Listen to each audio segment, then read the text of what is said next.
Well, look at there. And just like that, we're off and running on this Reaction Monday. Did you know that it's also Cyber Monday? What does that even mean? Yeah, just before we started the show here, I clicked over on this National Day calendar. It's Cyber Monday. Now, around here, it's Reaction Monday. It is always Reaction Monday. But really, especially during football season, it's big time Reaction Monday. But, you know, Cyber Monday. So we have what? Thanksgiving Day, Black Friday. What else? Oh, Egg Bowl Saturday. Followed by the Sabbath. And then we have Cyber Monday. Welcome into Cyber / Reaction Monday. I'm Matt in the Farm Bureau studio. Farm Bureau, go! With the home team. They are your home team at Farm Bureau Insurance across the great state of Mississippi. Your hometown heroes are your local Farm Bureau insurance agents because, listen, you never know. You never know when you're going to have to call them and you got a question or you have a need. And look, it's great when you can just pick up the phone and text and they're right down the road 2 blocks away. And you see them in Sunday school on Sunday mornings, right? Hometown heroes. So check them out. Give Farm Bureau Insurance a chance if you haven't already. All right, here we go. Where to start, what to do. The only thing I know to do is to number one, open it up to you. This is the show. We have begun, and I'm sitting it in your lap. Here it is. It's in your lap. This is your show on a Reaction Monday. If you're watching or listening to or tuning into the live stream, comment on Periscope or Facebook or YouTube. It pops up all in the same place, and I can read those, especially on the Country Pleasing text line. I invite you to text me today at 885-3776, 885-3776, or call me on the Davini phone, Davini Equipment, Madison and in Jackson, your Kubota dealer. That's Davini. Call me on the Davini phone. It'll be 995-1059. That's a 601 number, 995-1059. Get your calls, your texts, your comments in. I'm hitting the intro, pouring a cup of coffee, and we're going to be on our way. 25 seconds left to play. You're listening to the Matt Wyatt Show. I want winners. This crowd is alive. Play to win the game. Wyatt from the shotgun, 2 backs alongside. Knock him out, John. Wyatt gets the ball.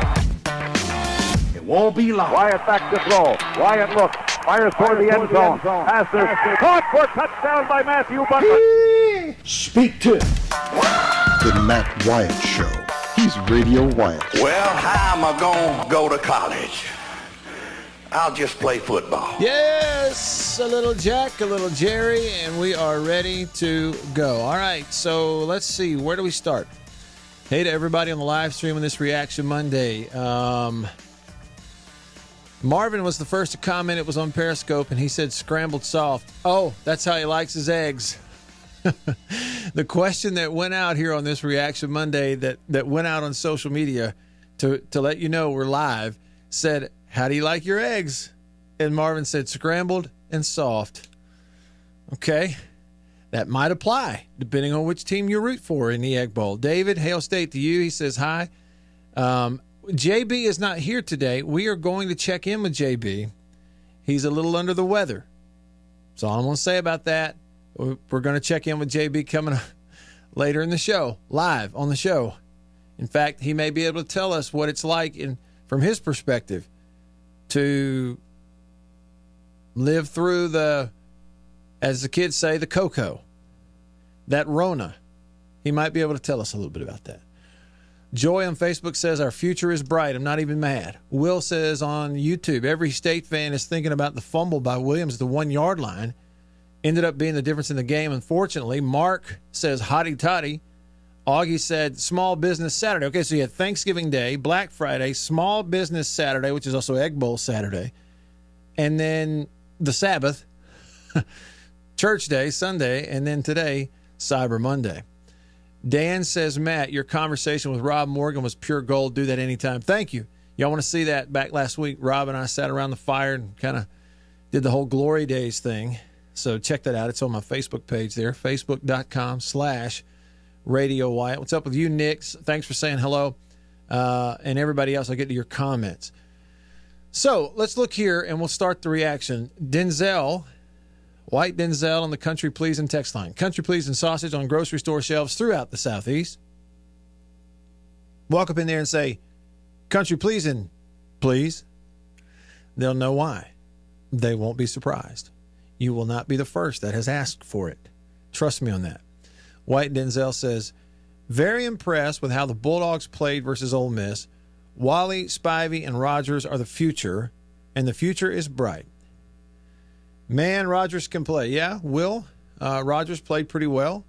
I'm going to say, pretty well. Played really well. Probably his best game statistically and in a lot of other ways as the state quarterback. We're going to get into the kind of my thoughts on the game coming up, but I want you to have the floor first. Grumpy says on the Country Pleasin' text, wow, Matt, to quote the Clarion Ledger, hard-boiled battle for the golden egg. My admiration goes out to the MSU young man who gave 100% for 60 minutes. And I do mean young men, as most of them were underclassmen and freshmen. Despite just a few miscues that fought back. And let's not forget the MSU defense. This Ole Miss team scored 48 on Alabama a few weeks ago. Grumpy says, as senior linebacker Errol Thompson said, Will Rogers, Jaden Wally, and the rest of the young Bulldogs just getting started. Grumpy says, as a Bulldog fan, I'm excited about MSU's football future. That's from Grumpy. Listen, I mean, you can already tell by the comments on the live stream and on the text line. It's interesting. State lost the game, but there is a lot of positive. There are a lot of people that are going, I'm okay with it. It's something you never thought you'd hear, especially after a loss in a rivalry game. We'll get there. Let's see here. Unnamed texter says, not sure why Leach is being criticized so much. The fumble at the goal line was huge. Eggs, he likes them over easy. It's over. Take it easy. And then unnamed texter says, Rogers did play well, but the complete lack of pressure from the Ole Miss defensive front made his job exceptionally easier. Yes. He was not touched. He was sacked once in the game, and that was in the fourth quarter. That's right. And then, Miko, I think you bring up the question that we need to circle it with red ink and make sure that it stays at the top of our agenda of things to talk about throughout December, January, February. This, again, it's not going on any inside info. I just agree with you. Miko texts the show and says, Matt, will MSU be able to keep Arnett, as in Zach Arnett, defensive coordinator? Undermanned, inexperienced as a whole on defense, and look what they've been able to do, go out and play well and play well and play well. So, yeah, I think it's a very important question. I think it has to be a priority for Mississippi State, for their program to have some continuity going into next year. So I think it's very important. Special K, hats off to you on the Country Pleasin' Sausage text line says, I got married on Friday and then got to watch the game on Beale Street in Memphis. Hotty toddy. What a weekend for you if you're an Ole Miss fan, no question. So what was better? Watching the game on Beale Street or getting married on Friday? No, attaboy. Glad you had a good weekend. You had a lot to be thankful for, didn't you, on Thanksgiving weekend? Okay, and then a couple more here, and then I'll jump into a few thoughts on the game, and then we'll come back to your comments also. Back over here on the live stream. Good afternoon, Becky. Thanks for tuning in. James says the team lost 2 games, but the effort won the fan base. So think about that for a minute. So if you were to completely let's say you were in a coma and you woke up the last 2 weeks and you had no idea of the history of this season or how anything else had gone. All you knew was what happened in seasons past, and then boom, at some point they hired Mike Leach, and then you went to sleep and woke up and they lost to Georgia on the road and then lost the Egg Bowl. You'd be like, what's up with State? They're supposed to at least go 1-1 there, and that's not even the best Georgia team. They probably should have beat that one. What's the deal? They couldn't stop either. You wouldn't know, right? But what you're pointing to right there, James, is the context, the sort of historical context for State is that in weeks 2, 3, and 4, and 5 of the season this year, they've basically kind of been non-competitive, right? Like when you think about that Texas A&M game and you think about that Alabama game for State, it's just they're non-competitive in those games. And so that's what we've all lived through. That's what the fan base has lived through. And then you go into the Georgia game with even lower expectations because it's on the road, it's at Georgia, a top 5 recruiter, a top 15 team, and you only have 49 scholarship players you can take over there because of COVID and opt-outs and quits and all that kind of stuff. And what happened? They played their tails off, had energy, didn't quit. They kind of did succumb in the fourth quarter a little bit, but you almost couldn't believe it up until that point, right? They were very competitive, gave themselves a chance, a one-score game. And then do it again. They actually had, I don't know if people realize, they did get Malik Heath back. They actually had total, I'm told, fewer scholarship players available for the Egg Bowl than they did the week before.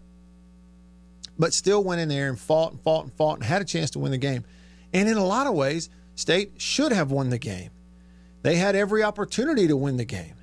And you say, okay, so the effort won the fan base over. James, I think there's accuracy in that.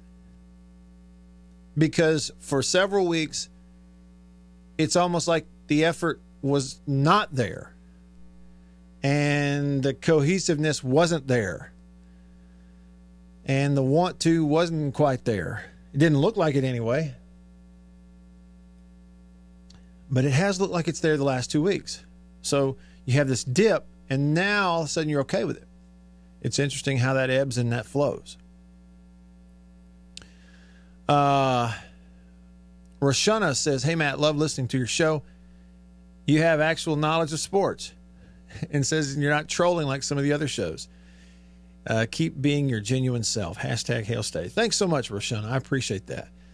As far as I'm concerned, that is, when somebody says you're genuine, somebody calls you genuine or thinks you're genuine, that is a very, very high compliment. And I'll take that over just about anything else. So thank you. I really do appreciate it. Okay, on YouTube says, were you at the game? I was up there with the headset on, calling it on the radio for State. And so I have a pretty good memory of the game, how it ebbed and flowed and all that kind of stuff. And that's why I say, and I'm about to come to the phone, my overall impression as I walked away, and I think I tweeted this, was, one, it really was a heck of a game. I thought it was a good, hard-fought, competitive game, and at times it was hard to figure out which team was the most physical. In a lot of Egg Bowls in the past, it was easy to figure out which team was most physical, but in this one, it was kind of back and forth there. It was competitive. Both offensive made plays. State made the most mistakes early, and instead of being ahead in the game, 14-7, they were behind. But the truth about it is, and I didn't really think about this when I was walking away that night, but as you go back and you listen to Kiffin, you watch some of the highlights over again, you go, Ole Miss made a lot of mistakes too now. I mean, Ole Miss left a lot of points on the field, especially with fourth down decisions, which, Ole Miss wins the game. The one criticism that I think is warranted for their effort in the game was coaching decisions. Not kicking field goals, putting points on the board, kind of and I know that's kind of their MO, but in the whole analytical thing, but very brazenly going for it on fourth down in situations that ultimately they didn't work out. You go, well, we had it, but he dropped the pass. Well, he dropped the pass. It didn't work out. You give the ball over. Well, you could put 3 on the board. So because they did that and it didn't work out some, and State stopped them some on fourth down, at the very end of the game, State's fixing to tie that game if that ball's caught in the end zone. Instead of, you got no chance. You kick 1 or 2 of those chip shot field goals during the game if you're Ole Miss, the whole complexion of the game really changes. But because they were going for it on fourth down and not getting it in certain situations, it opened the door for State, and they almost got right back in it and sent it to overtime, and you'd be looking back on what bad decisions those were. So that'd be the only criticism, I think, for Ole Miss, if you were looking for one. I thought the defense played pretty well. State didn't challenge them with a run game. We knew that going in, though. All right, let's do it. Phone calls. On the Davini Equipment phone line, Davini Equipment, Highway 51 Madison, Spring Ridge Road in Jackson. Mike hanging on the phone. What's up, Mike? Hey, Mike. You there? Don't have Mike. Call us back, Mike. We'll try it again. Yeah, see, we had him. We just couldn't hear Mike. We were connected to somebody, but we just couldn't hear Mike. Anna Beth's in here rearranging my office and studio again. We'll get her on a little bit later. Let's see what else we got here. On the live stream, David agrees with me. Shane says, great game. Both teams looked better than expected. You know, Shane, I was talking with a guy who was on the radio crew for Ole Miss, and before the game, he said, hey, this could be one of those where, like, each team has the ability to make the other one look a little better at times. Like Ole Miss's defense makes State's offense look good. And then, or vice versa. And, I think there was some of that during the game, but I just felt like it was a well-played game. Really on both sides for the most part. And all teams make mistakes in games. I think it'd be kind of a waste of time to just sit here and argue about who made the most mistakes in a ball game. I mean, they both made mistakes. I do think a couple of three of State's mistakes were a little more critical in the game. Like, we were all talking about the fumble at the goal line by Austin Williams, where it's supposed to be touchdown. State's supposed to go up 14-7, but instead the ball goes the other way, and it winds up 14-7 them, right? Or whatever it is. And it's a 14-point swing. He's trying to extend it. A lot of people talking about the rule that, if officials are reviewing it, they should have seen that he was out of bounds when he touched the ball, and it should have been a touchback, and here and there at this point. But see what I'm saying? Like, that mistake by State, like, super critical. The one turnover in the game committed by State leads to 7 points for Ole Miss. That's a difference in the game of 7 points. That was a mistake. We talked about the coaching mistakes on the Ole Miss side.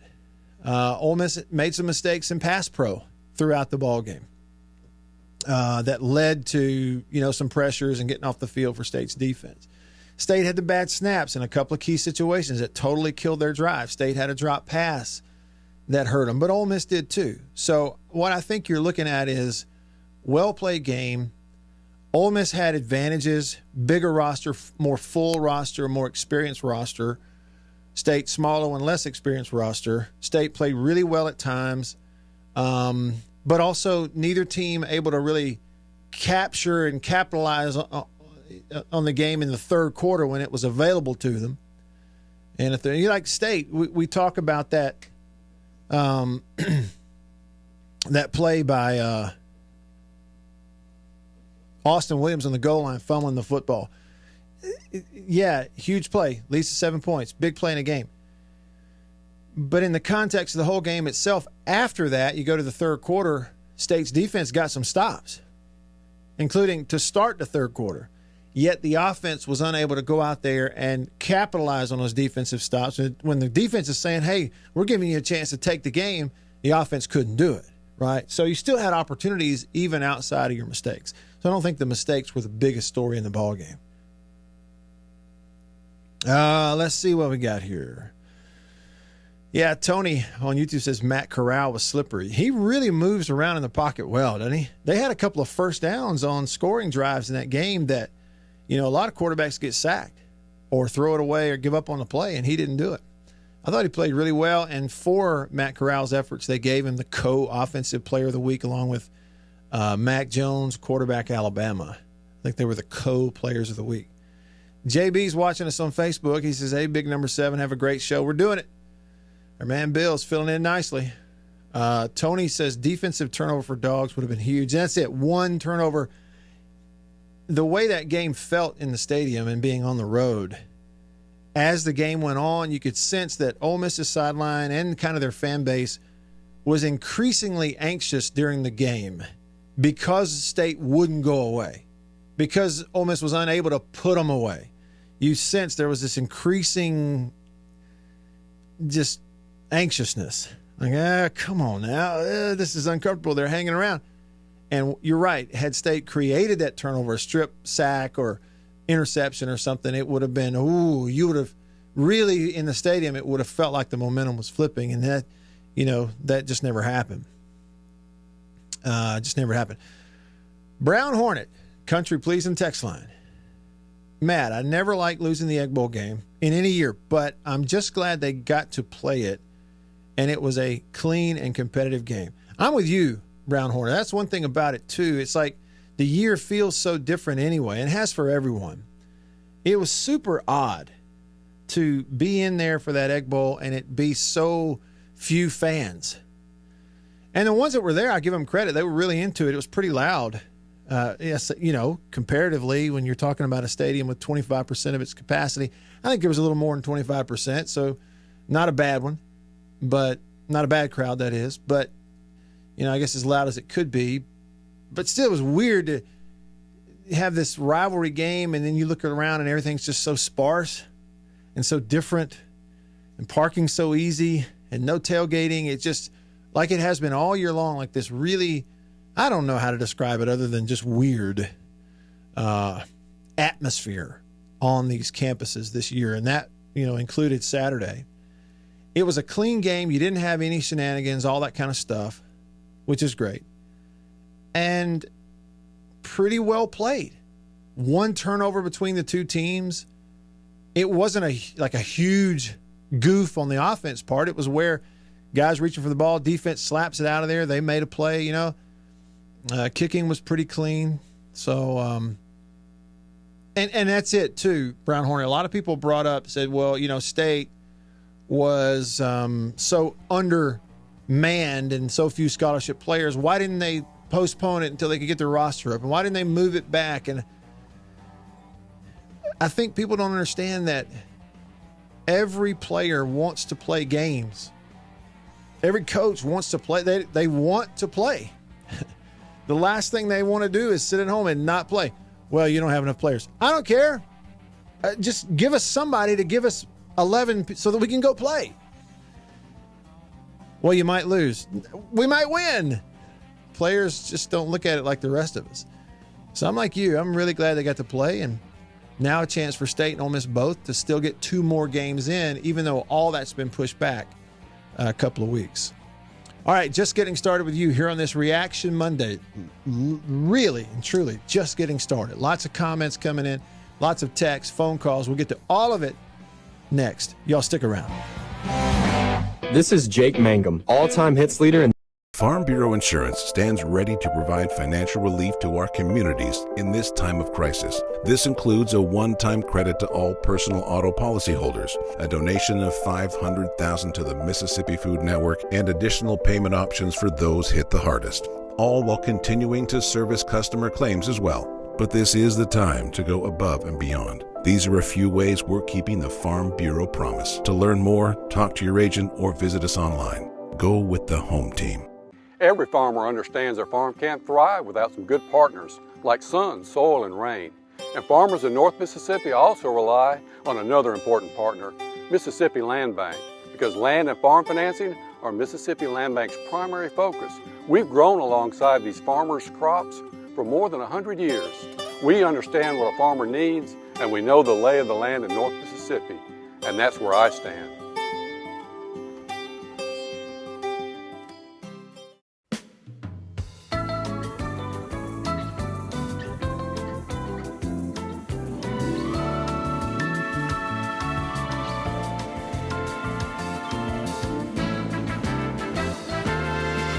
Bull.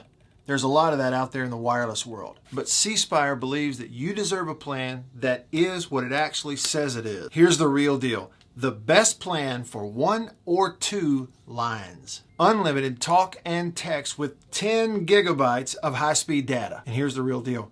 $45 per line with auto pay and paperless billing. Even without auto pay, it's just $50. Now, how's that for the fine print? No bull. That's the real deal. Switch to C Spire today at cspire.com/real deal. C Spire, customer inspired.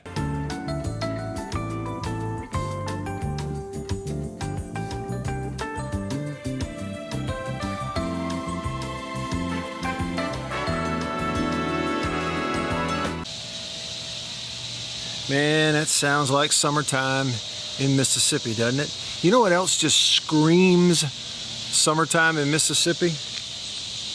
Country pleasing sausage from Country Meat Packers in Florence. Check me out. Jalapeno and cheddar. Just got it at Kroger in Tupelo where I live. On grocery store shelves throughout the Southeast. Cut it up, throw it in the frying pan. Put it on a bun. Get some andouille, make some gumbo. It is the best sausage you've ever put in your mouth. Country Pleasing Sausage, countrypleasing.com. It is made up of hand-picked hams, bacon, and pork loin. That's why it tastes so good. I even got this cool hat from there. Check them out. Go by the butcher shop there in Florence or order it online or look for it in grocery stores. Walk up in there and say, Country Pleasing, please.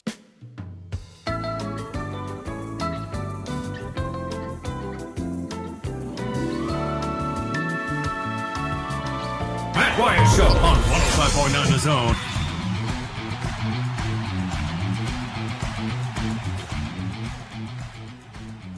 All right, back with you. Live on this Reaction Monday in the Farm Bureau Insurance studio. Farm Bureau Insurance, go!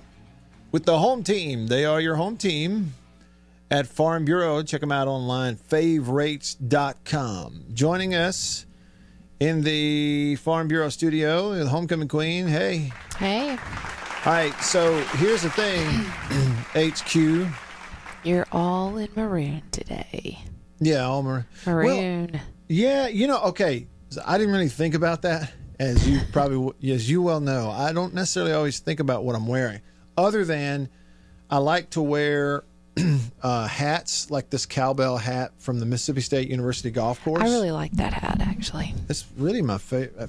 Become my favorite one. Got the little cowbell on the front, just a white hat. I got it from the Mississippi State University golf course. Well, they sponsored me and sent me the hat. So I like to wear it. I'll think about that. It's a good fit. It's a good fit. This was a gift last year from somebody from Christmas, this hooded sweatshirt. So I'm like Bill Belichick. Your in-laws. Yes, my in-laws who are your big Ole Ole Miss Miss fans. in-laws gave you that.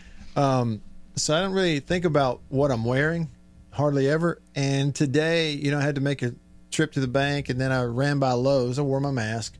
But as I go into Lowe's, I look down and I realize I got on maroon tennis shoes, maroon pants, jogging pants with that say Mississippi State.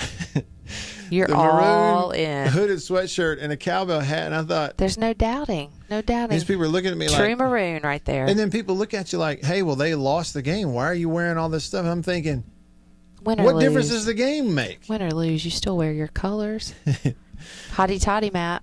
Well, congrats to you, Annie, and to all of Landshark Nation.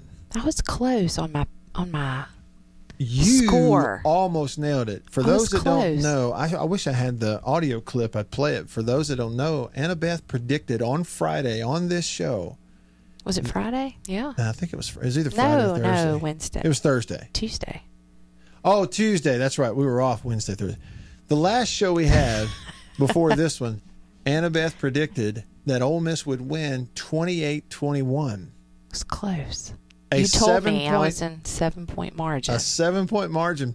But you were too. What did you predict? Oh, hold on. I wrote it down. Hang on. Let's see. Yours was close. Well, I didn't write mine down. What did I predict? I predicted 31. State to win, but it was like, I think I said maybe like 38-34. 38-34, I think. It was in the 30s. Yeah. Right. Well, you predicted a 7-point win for Ole Miss. 28-21. It's close. The final score was 31-24. It's close. You don't ever think about field goals. Think about how close you were. It was close. And what did I text you when the game was 14? From the press box, you text. No, it was 21-14. Third quarter, you're like, you're going to get the score exactly right and look like a genius. It's good because we're sitting there late in the game. It's 21-14 Ole Miss. I know both teams are going to score again. And you knew it. You knew it. But then they both kicked field goals. Okay, JB's reminding me that I said 28-24. Oh, there you go, JB. How's JB feeling? We're going to call JB on his phone in about 12 minutes from right now. Oh, okay, good. Yeah. And we'll check on him. JB says, heads up, HQ in the house. JB. Any questions, comments, opinions y'all have for the homecoming queen? You might want to get those in. Well, you thought the game was good. You told me beforehand it was going to be a good game. Yeah. Competitive, and it was. And it was. There were a lot of people that were looking at it going, Ole Miss's offense has been too good for State to slow them down. And so they'll light the scoreboard up just kind of without question. And State's offense won't have enough to really stay in the game. And it'll be this 2-3 score ball game, big blowout. And I don't know. A lot of those talking points kind of made sense, but in some ways. But I just didn't. It didn't feel that way to me. Right. I thought I saw State getting a little better against Georgia. I knew that the way State plays defense, that it was going to be one of the better defenses that Ole Miss would have faced. And that kind of proved true. You held them to 31, which that Alabama and some others would have loved to have held Ole Miss's offense to 31. And how about the State freshman quarterback? Give me a break. Well, he's good. Look, they were both good. Okay, quarterbacks played well in this game. Matt Corral, by the way, and he got co-offensive player of the week in the SEC. Oh, he did? Who's the other one? Take a wild guess what team he plays for. Mac Jones, Alabama. Oh. They blew out Auburn in the Yeah, I Iron saw Bowl. that. That was bad. It was really bad. He must have had a great game. I don't know what his stats were. I didn't get to watch it. But Corral got co-offensive player of the week. He was 24 of 36, 385 yards and 2 touchdowns. I looked that up. I think he was. That's good. Can you do percentages off the top of your head? No, I can't do numbers. All right, let's see here. I think you know that. 24 of 36. That's 67%. That's good. 385 yards, 2 touchdowns. Did you ever have that percentage? No. No? Never. Never? Not a single game? Never. Not once? Maybe in high school or something. Come on. Maybe you had that percentage in like a 2-minute drill. Yeah. Well, I did. Yeah. So that's a positive. There you go. Jerry Ely rushed for almost. He needed 7 yards to get to 100 yards rushing. He had 18 carries, and that was kind of the difference.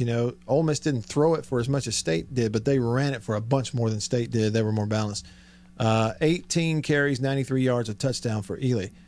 Meanwhile, Will Rogers, true freshman quarterback for State. Unbelievable. He was 45 of 61. That's 74% completion. What about the nerves? 440 yards and 3 touchdowns. Well, as a quarterback, the nerves, the emotion, as a freshman coming in, he's from Mississippi. He's probably grown up going to the Egg Bowl. Well, he grew up an Ole Miss fan. I thought I heard that. Mm-hmm. He sure did. And now get this. This is sort of related, but not. The quarterback at Starkville High School, Luke Altmaier, he's really good. He's their quarterback this year. He was previously committed to Florida State. Well, like last night, he decommitted, from Florida State. So, I'm not going to Florida State. And all the rumors are that he's going to go to Ole Miss. Oh, really? So it's funny, like, what if he were to get the job at Ole Miss next year, or depending on what happens, you'd have a situation like Will Rogers grew up in an Ole Miss family, and he's quarterback for State. Altmaier grew up in a State family. He's about to go to Ole Miss. Crazy how that happens. How do you know he's going to go to Ole Miss? Well, they're just saying that he will. I don't know that he will. They're just saying that that's what they're hearing. People who cover that kind of thing are hearing. So that. I told you I thought a neat part of the game was right at the beginning when the players ran out with the new Mississippi flag. Yeah. I thought that was really cool. I noticed it. Yeah. Because where we are in the press box, I didn't know if you could see it or not. I could see it, yeah, because Ole Miss runs out on our side of the press box, and they had a player carrying. I think they had an American flag. I think so. And the Mississippi new Mississippi flag, yeah. And then State, same thing. Now Kobe Jones on the State, I watched him. He ran out with the flag fell off though. Yeah, it got all tangled up and twisted. Yeah. You couldn't really see it on their side. Oh well, he tried. He did his best. Yeah. It was. That's the thing. I mean, both quarterbacks are clean. Combined, they throw 5 touchdown passes and no interceptions in the ball game. So it made for a really clean interceptions, game. Just some turnovers. Here's a stat for you. Talking about true freshman, okay? Will Rogers. He's playing at Brandon High School this time last year. I mean, weren't you impressed? Really? As a quarterback? Really impressed. He just throws the ball so well. It's so catchable. You kept telling me that. It's like some guys throw it well, but it's 90 miles an hour and receivers are fighting it, and it's not a tight spiral all the time. It's a little off here, a little there. He's so accurate, and the ball is just so tight and the spiral's tight. It's just, it throws a catchable ball. Will Rogers, 167 consecutive pass attempts without an interception. That's the 6th lowest active streak in the country, and it's the longest in the SEC. Wow. Of attempts without throwing a pick. That's impressive. Well, especially in an offense where they couldn't stop throwing picks early in the year, you know. You think you felt pressure to step up and do really well? How do you feel as a quarterback when you're a freshman? That seems like a lot to carry on your shoulders. You either step up to it or don't, right? Right. I tell you what I think I was most impressed with him is you're behind in the game, right? You're kind of always playing catch up. Now, the defense gave him a chance to get ahead in the third quarter. They couldn't do it. But regardless of what the situation was, and he's a true freshman, he never stopped taking chances. Like he never went into this shell and just goes totally conservative, and I'm not trying to throw it in that window down the field. No, he just kept pumping it out there and pumping it out there. Who's the guy? Wally? Wally, Jaden Wally. He's a freshman. See, that's the thing. Think about this. So for State fans, you have to feel good about the future. The future looks bright. We laughed looks because bright. In the pregame interview that Neil had recorded with Mike Leach that aired in the pregame, he goes, how do you feel about the fact that all of your points at Georgia last week were scored by true freshmen? He goes, well, it's kind of exciting for the future. He goes, now, it's somewhat terrifying for the present. But then you look at it the other night. Will Rogers, true freshman quarterback, he was your leading rusher in the game for State. Dylan Johnson, true freshman running back. Jaquavius Marks, true freshman running back. Jaden Wally, the leading receiver in the game, 9 catches, 176 yards, true freshman. You got to go all the way down to State's 6th leading receiver, Osiris Mitchell, who had 5 catches for 42 yards to find an upperclassman. Wow. That really contributed to the offense because... When's the last time you saw something like this? That's a lot of freshmen. I honestly don't think I've ever seen anything like it. Or what and they kind of put themselves through it, you know, because you got opt-outs. You got players who kind of been politely encouraged to just move on. Yeah. So you kind of put yourself through this. I've never seen anything like it. But this year, nobody's seen anything like it. So it's a good year for all these freshmen. 2020. Yeah. Well, and, you know, it's just been a different season, Matt. It's been different. Well, here's another thing's different. Like, Ole Miss is even now in the year, right? Aren't they? I think they're 4-4, maybe. Yeah, I should know that. Or 3. They're either. I think they got 4 wins. State's sitting there at 2 wins, but they're both going to play in bowl games. What? I didn't want to tell you this, but they are projecting Mississippi State. JB, can you hear me? In a bowl game on December 26th. The day after Christmas? That's what they're projecting right now. Where? Tampa. Oh. I'm happy for you State fans, but sad for me. That means Matt has to leave. One day you left on Christmas. Yeah. Y'all stick around. Oh, no. Farm Bureau Insurance stands ready to provide financial relief to our communities in this time of crisis. This includes a one-time credit to all personal auto policyholders, a donation of $500,000 to the Mississippi Food Network, and additional payment options for those hit the hardest, all while continuing to service customer claims as well. But this is the time to go above and beyond. These are a few ways we're keeping the Farm Bureau promise. To learn more, talk to your agent or visit us online. Go with the home team.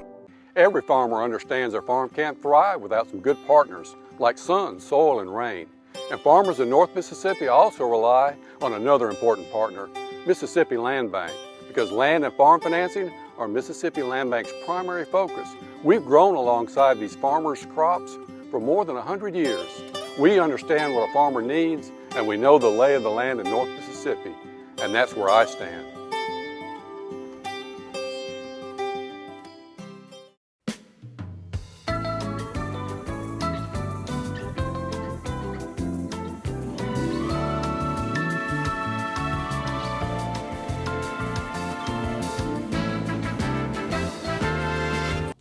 bull. There's a lot of that out there in the wireless world. But C Spire believes that you deserve a plan that is what it actually says it is. Here's the real deal. The best plan for 1 or 2 lines. Unlimited talk and text with 10 gigabytes of high-speed data. And here's the real deal. $45 per line with auto pay and paperless billing. Even without auto pay, it's just $50. Now, how's that for the fine print? No bull. That's the real deal. Switch to C Spire today at cspire.com/real deal. C Spire, customer inspired.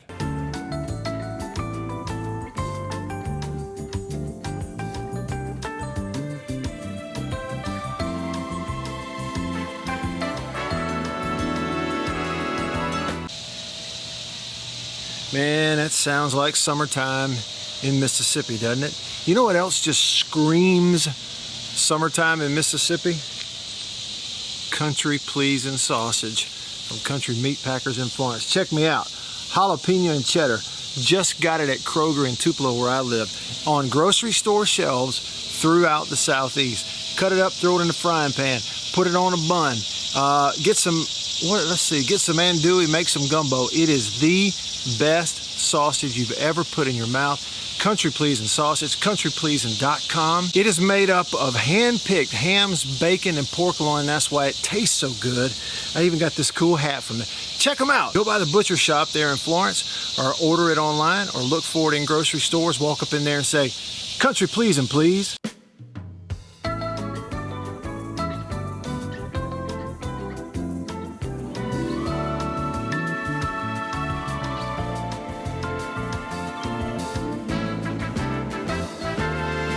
A lot of people in the equipment world, things kind of go in trends, I guess, if you want to say it. So kind of the first big thing for 2020 that we look at when we start evaluating our business is going to be our turf equipment. That's kind of the first big push, because once the water dries up and the grass starts growing, this is what everybody's looking to get.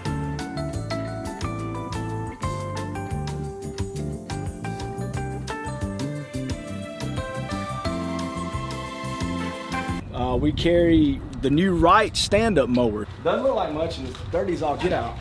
But this thing is, and it costs just as much as zero turn. Not a cheap unit at all. I mean, if you go out there and look at that zero turn, this thing right here, I mean, it's got all your components from your big pumps to your commercial engine to your large steel deck. And these guys were the first ones to make the standard mower. Hey, are you buying? All right, back with y'all. Homecoming Queen is here with us for a few minutes in the Farm Bureau Insurance studio. Farm Bureau Insurance, go! With the home team. Jay on the live stream says, hey, Matt, do the opt-outs have the opportunity to return to the team next season? Yes, they do. They have. Many of them have that opportunity. State expects one for sure, maybe a couple of those guys to come back, but... Wait, you can opt out and then come back to your same team or go to a different team? If the team will have you. Some of them, I mean, just because you opt out this year, the SEC actually said that. Because of the COVID. Right, COVID because year. of COVID, if they decide to opt out, there is no penalty for that. But a lot of people opt out because they want to go somewhere else or they want to go to the NFL. Others have other reasons. And if it's a health reason or a family reason, then, I'm sure they clear the way for them to come on back, And real quick on the Country Pleasin' text before we go to the phone, Kenny says nothing brings a good team down like disgruntled players in the locker room. Great show. You're the meat and potatoes of the sports shows. Meat and potatoes. I'll take it, man. I like that. I like meat and taters. There you go. All right. First up, before we go to JB, first up on the Davini Equipment phone line, chomp, chomp, Gator Greg. Gator Greg. Greg, what's up? He wasn't trying to call you a meathead, was he, Mr. Wyatt? I was defending you. No, he said meat and potatoes. Yeah, he said meat and potatoes. That's right. Okay, well, anytime the homecoming queen's on, I have to stop what I'm doing. I have to stop my lunch, my soup, and my chili just to talk to her. What do you do now, homecoming queen, now that you have a win, your first win in a couple of years in the Egg Bowl? Do y'all have a little side wager or something? We just celebrate for a year, Gator Greg. That's what we do. We just celebrate for a year. Yeah, we don't really get Okay, too well, into- that's great of you. Now, Mr. Wyatt, I think I told you on the show, I actually think Mississippi State, should have won the game.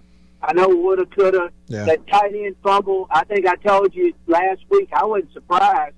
I just think, if they kind of improved the back end a little bit, because you had a guy you were counting on that opted out, that wasn't back there. I think that's kind of a weak, a point that you need to strengthen. But I kind of like the effort of you guys, even though you got to win this game.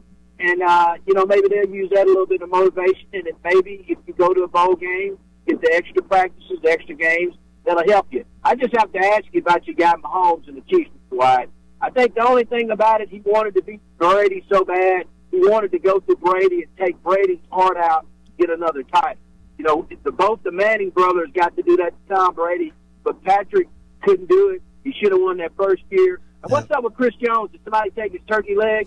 Why was he up so upset yesterday? And we let you guys, Mr. Wyatt, we're going to beat Alabama. We're going to shock you now. You doubted us, but the homecoming queen wants to pick us. We are going to beat Alabama, and we're going to get in the playoffs. You guys have a great show. Thanks, Chomp, Greg. Chomp, chomp, Gator Greg. I picked Florida, remember. I'm choosing Gator Greg's Okay, team. well, I'm going against it. I think Alabama wins the game, runs them out of there. Well, okay. But we'll see. He usually is poor-mouthing his own Gators, saying, we're terrible, we're overrated. But this time he's pretty confident, so I don't know if that's telling or not. All right, look here real quick. Special guest who's normally like a huge part of the show, JB, who's not able to work today, is playing his guitar. Is that him? He's playing his guitar in the middle of quarantine. JB, are you okay? What's happening? Man, a little bit of bad news. My wife started feeling bad, so she went and got tested. Oh, no. And so we've been at opposite ends of the house pretty much for the last 5 days. I feel great, man. I mean, I feel better than I look, which is not really hard to do. Right. That's not hard to do.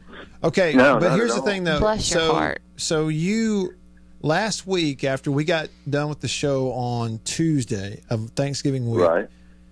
What happened to lead you to say, I better go get tested? What happened?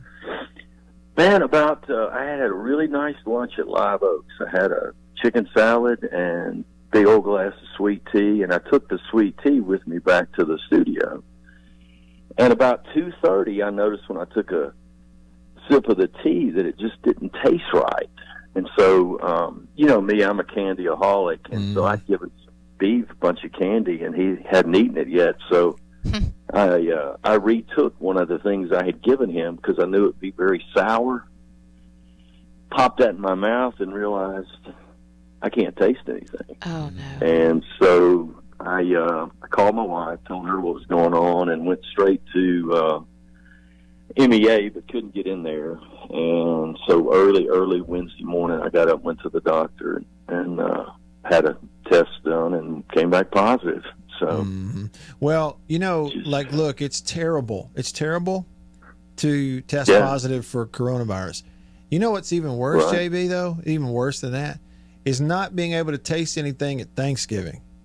Oh, look, man, it was all I could do just to eat because Leanne kept saying, "You got to eat something." I said, "I don't want to eat anything if I can't taste it." You can't taste it. But this year it was all about texture. I like how he's a glass half full man. Okay, so the texture. So what was your via texture in Cranberry the texture sauce? category? Cranberry What was your sauce? favorite food? My favorite thing is my wife does these cheesy potatoes. Oh, yum. And They've got a so nice I, texture. Oh yeah, and you can. I still have my sensory as far as hot and cold, so you can tell when something's hot. Yeah. And they were just. I mean, those potatoes were just fantabulous. Hey, You'll be ready for Christmas, though. You'll be able to taste all the candy that Santa That's brings right. your stocking. I know it. I'm looking forward. I've got a little bit of a sense of smell today. Okay. Oh, good. Not a whole lot, but I every morning I got this candle that my wife gave me, and so I go smell it. And today is the first day since last week that I could kind of get a glimmer of a sniff out of that. And your wife doesn't feel good now, JB. I know. Well, and she's a school teacher, so she's had to quarantine anyway because she's been around me.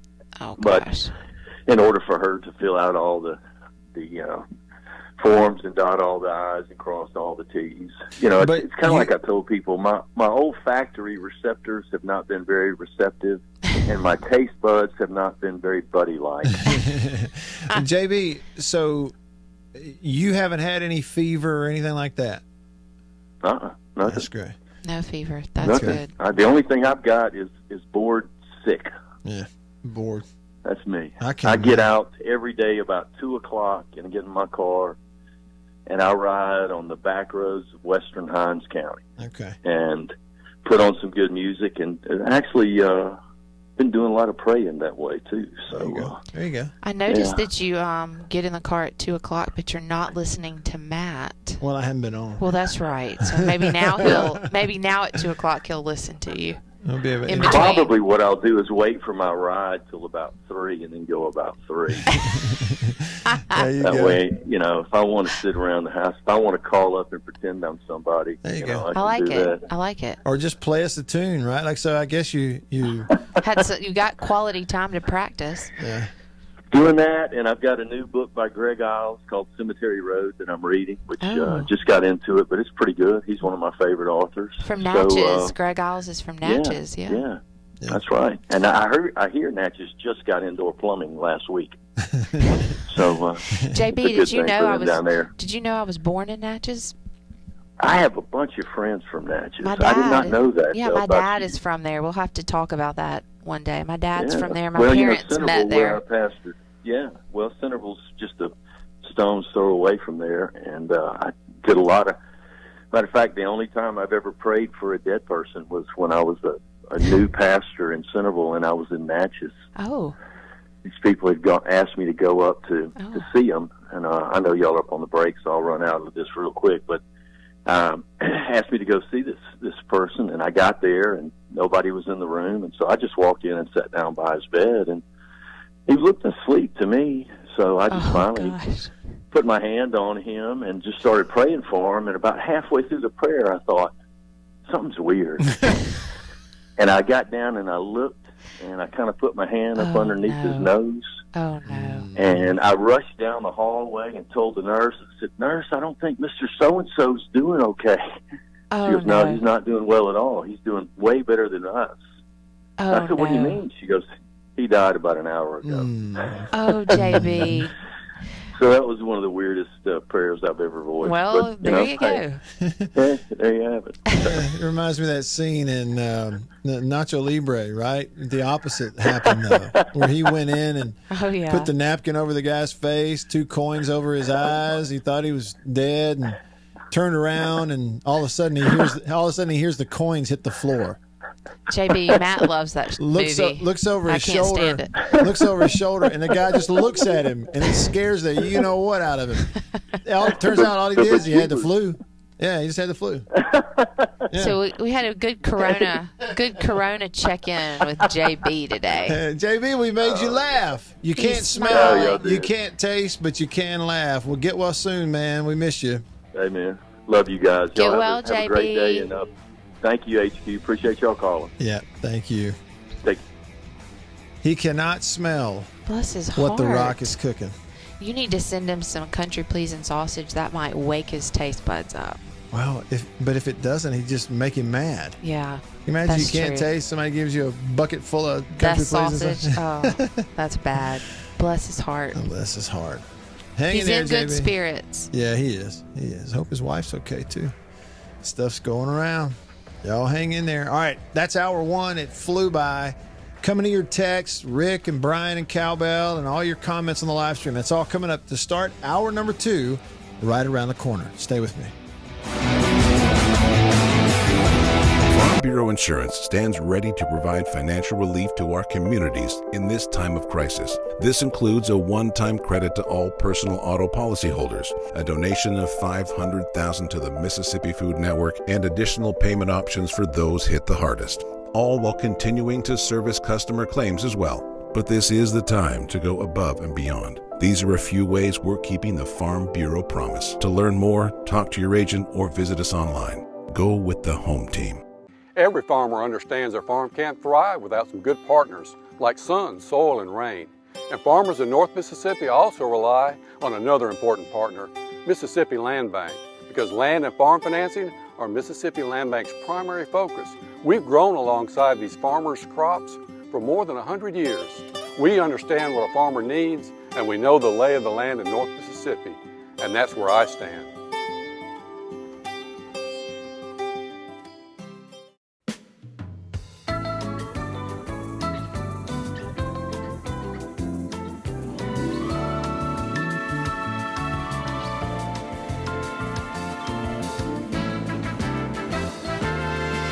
Bull.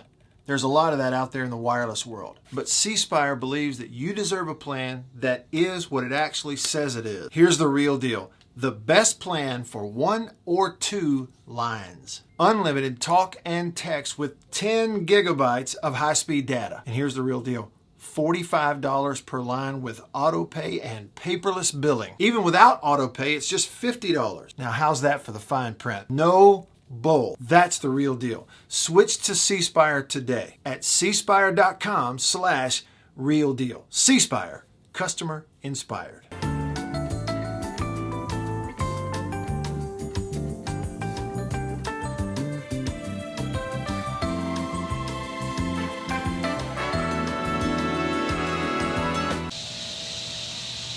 Man, that sounds like summertime in Mississippi, doesn't it? You know what else just screams summertime in Mississippi? Country Pleasin' sausage from Country Meat Packers in Florence. Check me out. Jalapeno and cheddar. Just got it at Kroger in Tupelo where I live. On grocery store shelves throughout the Southeast. Cut it up, throw it in the frying pan. Put it on a bun. Get some andouille, make some gumbo. It is the best sausage you've ever put in your mouth. Country Pleasin' sausage, countrypleasin.com. It is made up of hand-picked hams, bacon, and pork loin. That's why it tastes so good. I even got this cool hat from them. Check them out. Go by the butcher shop there in Florence, or order it online, or look for it in grocery stores. Walk up in there and say, Country Pleasin', please.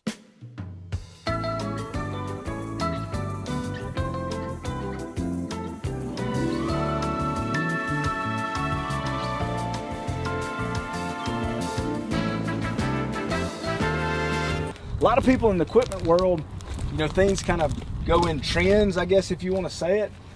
So kind of the first big thing for 2020 that we look at when we start evaluating our business is going to be our turf equipment. That's kind of the first big push, because once everything, the water dries up and the grass starts growing, this is what everybody's looking to get.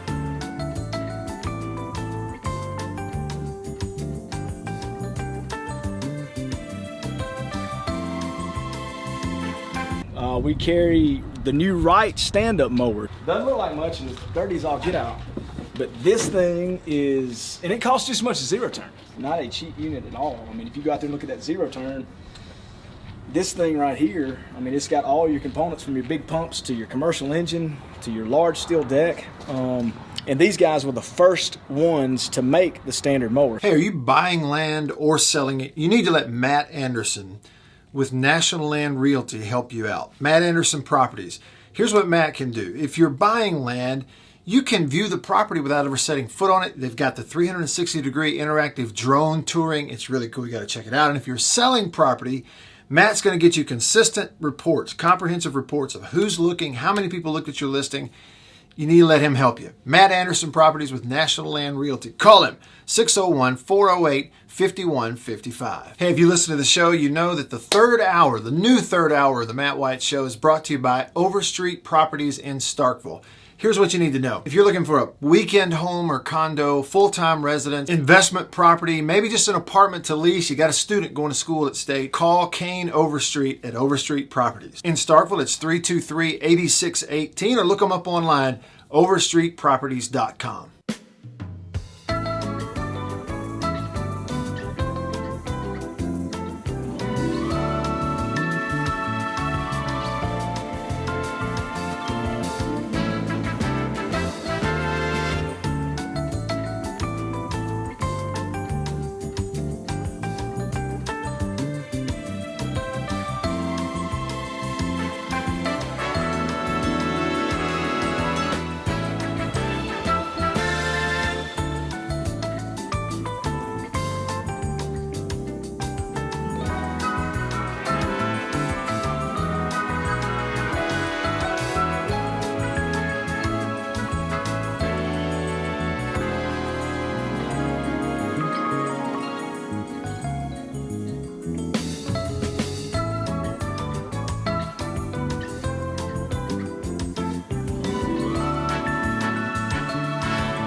and on your radio at ESPN 105.9 The Zone. All right, here we go. Live in the Farm Bureau Insurance Studio, hour number 2 off and running with you on this Reaction Monday. So I'm kind of on Reaction Monday like we always do, especially after the Egg Bowl. I take the show, I pick it up, and I reach over here and just kind of sit it in your lap. Here, it's your show. Whatever you want to do. Text, call, whatever you want to talk about. Comment on the live stream. Now let's hear what you think here on this Reaction Monday. I'm Matt. Annabeth is here, the homecoming queen, live in the studio, gloating. I'm not gloating. No. I'm a good winner. I'm a good sport. You've been pretty humble about the Ole Miss win. Well, you have to be, because we may lose the next year. I'm going to go ahead and predict it. It's not like anybody runs off and wins. Yeah, I'm going to go ahead and predict it right now. Yeah? That State wins next year's Egg Bowl in Starkville. Oh, really? Yeah. I'll go ahead and predict it right now. No. See, everybody forget it by the time we get to the game next year anyway. You know, I had to ask you this year. I went, wait, who won last year? I could not remember. Yeah. And I was there with you. Yeah. In the press box. That's bad. Yeah, that is bad. Yeah. All right, so y'all text me on the Country Please and text line, Country Please and sausage on grocery store shelves throughout the Southeast. Also, if you're watching the live stream, Facebook, YouTube, Periscope, wherever you're tuning in, you comment. I'll see it right there. Your mom, Debbie, is on the live stream. She goes, Annie, what a bowl game. I know. Hey, What's this deal, Matt? We've been married for 12 years. 10 of those 12, 10 straight, I've been to bowl games to add her around New Year for the holiday stuff. Consecutive. And this year, she's been like, yes, they stink. They're not going to a bowl game. Matt's not going. I'm not happy that they haven't done well. Yes, you are. You're just but I happy was excited that you weren't going to go anywhere until now. Yeah. That you tell me this and now garbage. We're starting to hear whispers that, hey, it doesn't matter what your record is. Oh. If your team has a conference tie into these bowls, you're just going to take teams. Hey, if your team's playing, you're invited. Yeah, everybody gets a bowl game. Y'all wear a jersey? Come on down. The one that they have talked about is the Gasparilla, and it's on the 26th of December. It's not good. It's like 11 or 12 o'clock in Tampa on the day after Christmas. I don't think you can make it. I don't want to go to that. You can't make it. Now, if I were playing, I'd be all for it. Can't you just maybe Nashville or somewhere? Or somewhere drivable? Somewhere close? Yeah. Tampa. Okay, and then we got some phone calls here. We're going to see what comes out of this. Real quick, Jay on Facebook says Nacho Libre is awesome. Danny says State played with heart. They did. A little bit ago on the Country Please and Text, Pookie said there's Pookie. All right. Pookie and them. Said there's reason to believe that this State team could be fun to watch over the next couple of years, and it could be a decent, good team. Yeah, I think so. In the future. Rick from Dixie says, Matt, this is off subject a little bit, but a football tech question. Why is a player running the ball allowed to stiff arm the face mask of a defender? All other players on the field are penalized for hands to the face mask. Rick, great question. Wow. I don't have a good answer. It's always been that way. Is that true? Yeah, like the offensive player with the ball could do something that nobody else is allowed to do. It doesn't make any sense. None whatsoever. And then Brian asked about this. Tip did as well, wanting to know your thoughts about Sarah Fuller, the girl making an appearance in the Vanderbilt game. I thought it was really neat. Yeah, pretty neat, isn't it? Absolutely. I thought that was really neat. Yeah, I thought so too. I thought it's one of those where on a year where we need some happy storylines and some good stuff, I thought that she brought a lot of positive vibes to the game. Yeah, pretty cool. Now, I will say a friend of mine texted me and he goes, hey, listen, on the SEC Nation show, they just did a whole segment on the girl who's going to kick at Vanderbilt. Yeah. And they showed her a live camera shot of her, and she was on the sideline talking on her cell phone the whole time. Hey, girls will be girls. But look, they didn't need her at the moment. She's paying attention when it's time to kick. I didn't get to see any of it, but I will say the deal of her giving a speech at halftime, That was a little like, what? Oh, wait, I didn't know about that. Well, supposedly she in the gave locker room or at the game? During halftime. To the stadium? No, to the team. Oh. She'd been on the team for like 3 days, and they let her talk to the team at halftime. And I'm sure like a lot of the guys are like, all right, okay. And then they fire the coach the next day. Yeah, what's up with that? I like that coach. I always liked that guy. Yeah. I tell you who I like is a guy who listens to this show and this station in Texas. He's a big Saints fan named Louvier. Louvier? Louvier. What a great name, isn't Louvier. it? Louvier is currently hanging on the Divinity Equipment phone line. Louvier, thanks for calling on Reaction Monday. What's up, man? Good afternoon, fine people, and go Saints. A couple of things. First, I took my turkey carcass, boiled it down, got the meat off, added it with some country pleasing andouille, and made a gumbo. Wow. That's good, yeah. Nice. Guaranteed. So, Saints took care of business on a team with no quarterbacks. I appreciated the NFL saying if you can play, you're going to play. Competitive balance does not matter. So that the Ravens won't have a quarterback, suit up and play. The Broncos had no quarterbacks, and I mean none. They completed less passes than they had interceptions.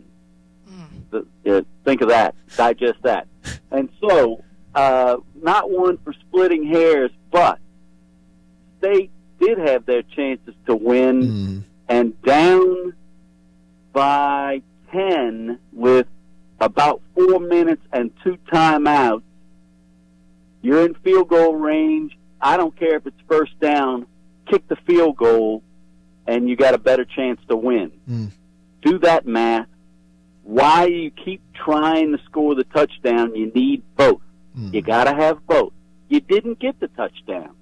And now you don't have any timeouts, and you don't have any time, and you've got an onside kick, which is generally unsuccessful, especially if the other team knows it's coming. With 4 minutes left or nearabouts, kick the field goal. Kick it deep, play defense, use your timeouts, try to give your offense a chance to score Olivier, a miracle touchdown. Let me play devil's advocate for you, just real quick, just to see what your response is. You're exactly right, down by 10. So in order to get it to overtime, you got to have both, a touchdown and a field goal. But what if, with 4 minutes and 2 timeouts, you think there's still a chance to win this game with 2 touchdowns? You can win the game with a field goal, a touchdown, and a 2-point conversion. Are you trying to win the game, or are you trying to pull a miracle? If you're trying to win the game, Herm Edwards said, that's why you play. You play to win the game. You know, that rant was all about why did you punt in that situation? And he said, because I was trying to win the game. And so in the post-game press conference, when they say, hey, Leach, why'd you kick a field goal on first down? His answer could have been, hello, you play to win the game. I was trying to win the game. If you're really trying to win the game, you do the math on the clock. You kick the field goal as soon as you're in range. Not 1 second after, and you keep your timeouts. That's really how good you point. win the game. It's a really good point, because then if you do that, they did play with a lot of they played with a lot of heart. I didn't mean to walk on you there, No, Matt. that's good. And Homecoming Queen, I love that you joined the show. You do have a wonderful radio voice, and maybe I can get my wife to start listening to Sports Talk Radio. Thank you, it's only been 30 years that we've been married, and she says that, it's the same thing over and over and over. And now I can say, no, it's not the same thing, because the Matt Wyatt show has the Homecoming Queen. Oh, that's so sweet. sweet. I love your show. Go Saints. Thanks, Olivier. He's right. If you did nail a field goal with 4 minutes left, 2 timeouts, then you could kick off and play defense as opposed to having to try to get it back with an onside kick. So, how about Leach's response in the post game when somebody asked about his timeout decisions? He kind of. I liked it. You going to play that a little later? Yeah, he's like, just pick your poison. It's like them saying, we're going to stab you. Now you pick out which knife you want to get stabbed with. He said, I tell you what, when you get a team, you can call a timeouts the way you want to. I guess that guy won't ask any more questions. Yeah, I guess not. How about this? In South Dakota, where it is really cold right now. Yeah, it's cold here. It's cold here, but it's really cold there. Will in South Dakota hanging on the Divinity Equipment phone line. Will, what's up? Oh, Matt, just licking my wounds, but that's part of being a State fan. You're kind of used to it. That's right. That's right. But no, I thought we played. I think somebody said earlier with a lot of heart. I thought we played with a lot of effort. And, it still comes down to a numbers game too. I think that sometimes we forget we were playing still with a limited number of scholarship athletes. And I think if you look at the team that we had on the field last year at the Egg Bowl versus what Ole Miss had on the field in the Egg Bowl last year, and then you compare those two teams, that we've got a lot more young guys, a totally different offense. And I just think that, given where we are today, I think, the ball bounces a couple different ways, and it's a totally different game, and we'll probably come out of there with a win. But as a State fan, I'm encouraged about where we are. It looks like our offense has gotten better the last few weeks, and I just really like the way our defense is playing. And I think they've been playing pretty tough all year. It's just, they couldn't get off the field. So I think that, I'm excited. I'm really, frustrated like most State fans are that we lost. But at the end of the day, I think that I've told all my Bear fans that are friends and that they better enjoy this one, because it might be a while before they win another one. Because I really like where we're going with the youth on our team. Yeah. I was thinking about that earlier too. Somebody reminded me, and as we started the show, Will, I wasn't thinking about this, but somebody reminded me, this year doesn't really count against anybody's eligibility. So for State, for instance, and you're a State fan, you start talking about Will Rogers, Jaden Wally, Jaquavius Marks, Dylan Johnson, 3 skill players who are touching the ball all the time, but also Spivey, who's a big, tall, basically sophomore at receiver, a first-year player in Malik Heath, who had a couple touchdowns for you, or 1 touchdown or whatever it was in the game the other day. All those guys, they come back next year, and it's like this year never happened in terms of their eligibility. It's almost like this is all free practice for them if you're a program just getting started like State. And will people look at Ole Miss and go, well, they're in the same boat. They can all come back, and they can. But Ole Miss, I felt like, was in a little bit of a different position coming into the year because they had so many players coming back who had already played for them, which a lot of teams didn't have that. And then on top of that, they've done a really good job of holding it all together. They haven't cut people loose. They haven't had opt-outs. So and they had consistency at quarterback. State's played 2, gone from 1 starter to a new one, and they've had consistency with Corral. So they've been able to go ahead and kind of build on that. So in some ways, everybody's in the same boat. But I think especially for a program like State that is, as I've said, a lot of what's going on with State this year isn't about 2020. It's really just about what's down the road. Well, they're getting a head start on things because this is basically a free year for all their players.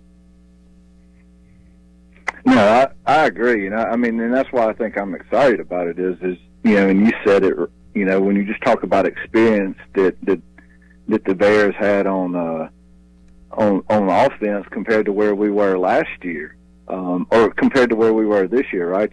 Our biggest playmaker, checks out after the first game practically, and to your point, you listed off a lot of guys that were first time contributors versus Corral and the all of the receivers and running backs that they had that had been in place, and they didn't have the turnover. Obviously, we did from a transfer portal deal, and that could be bad. It couldn't be. I guess that's to be determined. But I'm excited about what we had on the field, and looking forward to having a full stockade of scholarship players coming in too. I think that's when that number goes from 50, traveling to 70, that's a big difference too. And I just think I'm excited about where we are. Yeah, Will, I appreciate you listening. Thanks for the call, man. Stay warm. Yeah, it's a big difference in terms of depth, especially on the line of scrimmage. Cowbell on the Country Pleasing text line. Annie says, Matt, the fumble by State at the goal line that Ole Miss picked up and almost ran back. I question whether or not the ball broke the plane. Do you know if it was close or if it was mentioned? You know, when they were reviewing it, I don't know if that's one thing they were reviewing or not.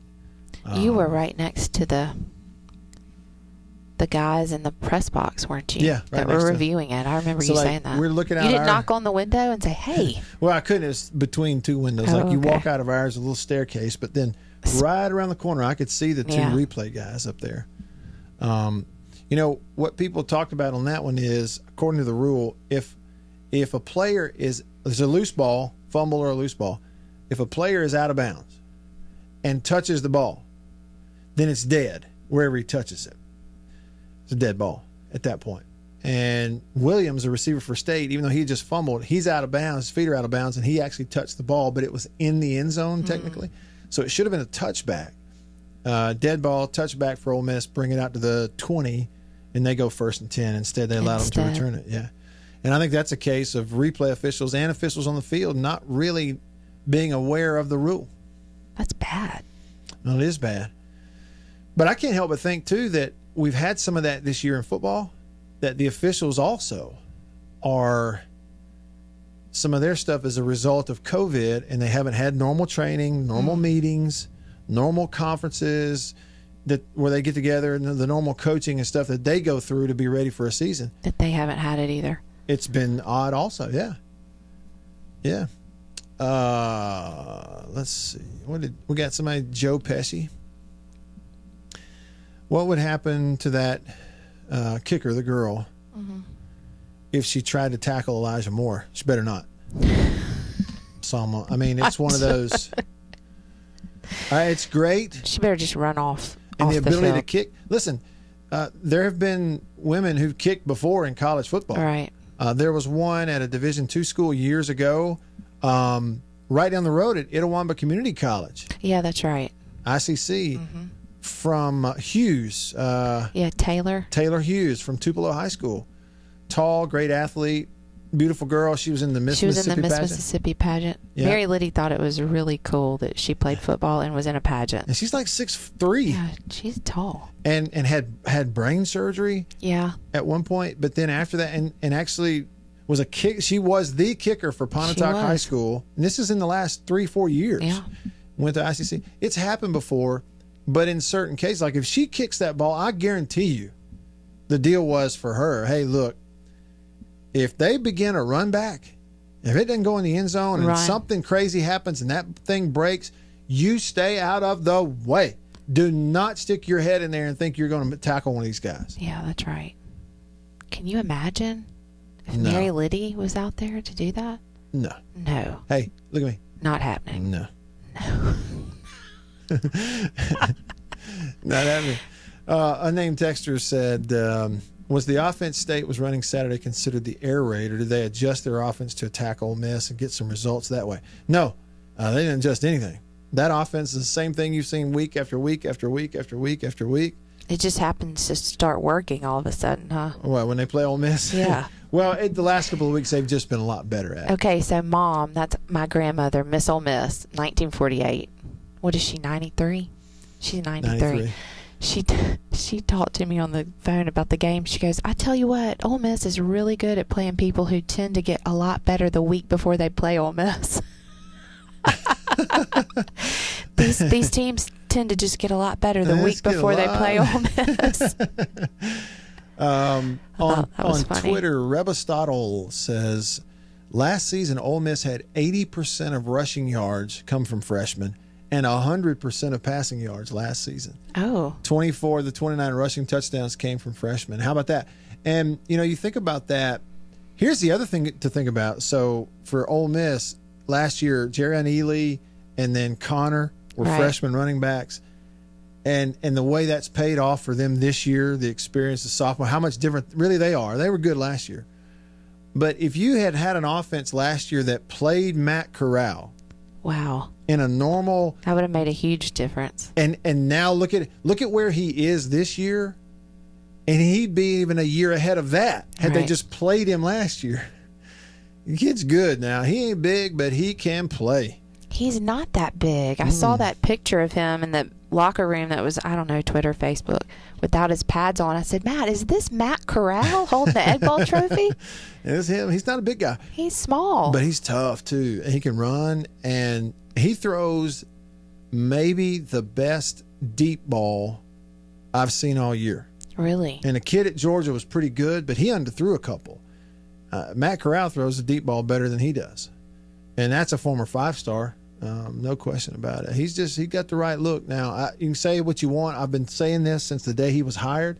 It is true. It will be true. Y'all remember I told you? That's why I'm reminding you.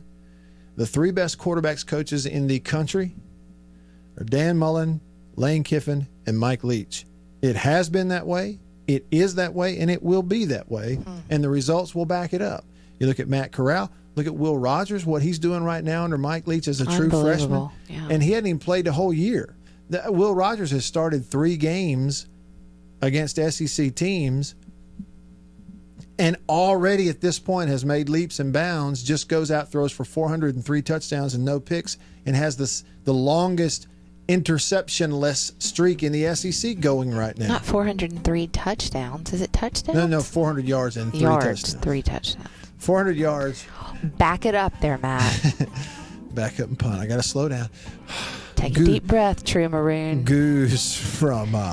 you got a whole year. Goose from... Got a whole year to prepare. Bill's doing a great job today filling in for JB. Hey, Bill. And Bill, let me know.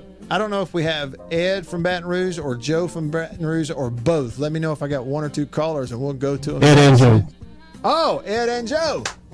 Double. Ed and Joe. Ed and coming Joe. Up next. All right. We'll do that next. I'm Matt in the Farm Bureau studio. Stick around. Yeah, I got Ready Teddy online too.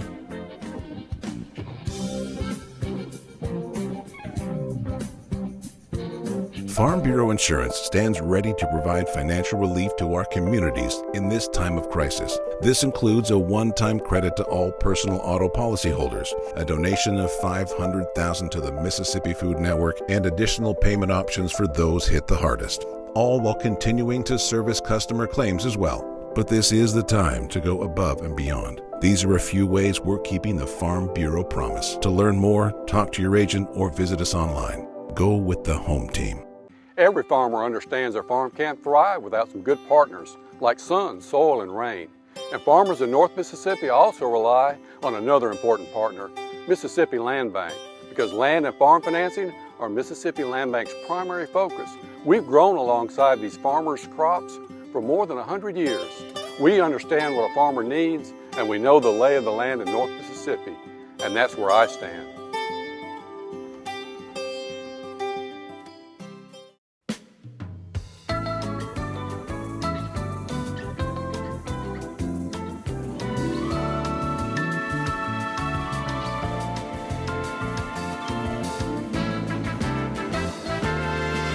Bull. There's a lot of that out there in the wireless world. But C Spire believes that you deserve a plan that is what it actually says it is. Here's the real deal. The best plan for 1 or 2 lines. Unlimited talk and text with 10 gigabytes of high-speed data. And here's the real deal. $45 per line with auto pay and paperless billing. Even without auto pay, it's just $50. Now, how's that for the fine print? No bull. That's the real deal. Switch to C Spire today at cspire.com/real deal. C Spire, customer inspired.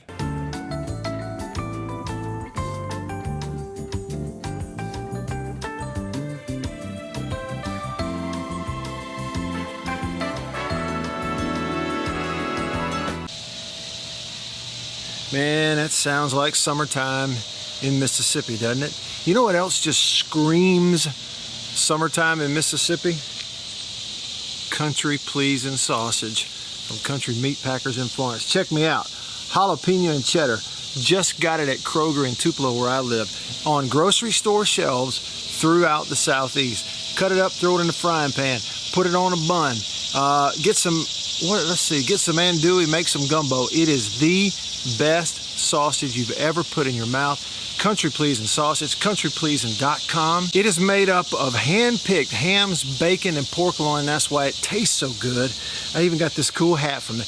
Check them out. Go by the butcher shop there in Florence, or order it online, or look for it in grocery stores. Walk up in there and say, country pleasing, please.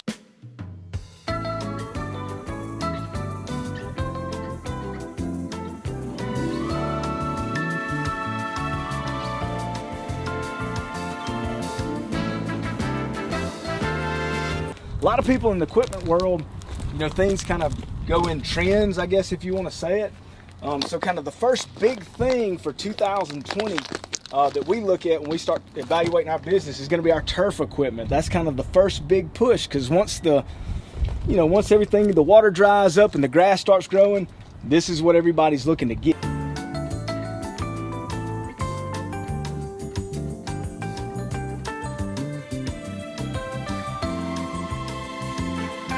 We carry the new Wyatt stand-up mower. Doesn't look like much and it's dirty as all get out, but this thing is, and it costs just as much as zero turn. Not a cheap unit at all. I mean, if you go out there and look at that zero turn, this thing right here, I mean, it's got all your components from your big pumps to your commercial engine to your large steel deck. And these guys were the first ones to make the standard mower. Hey, are you buying land or selling it? You need to let Matt Anderson with National Land Realty help you out. ESPN 105.9, The Zone. Fun show so far here on Reaction Monday. The show is yours. Whatever y'all want to talk about, you just call in, text in, comment, let her rip, tater chip.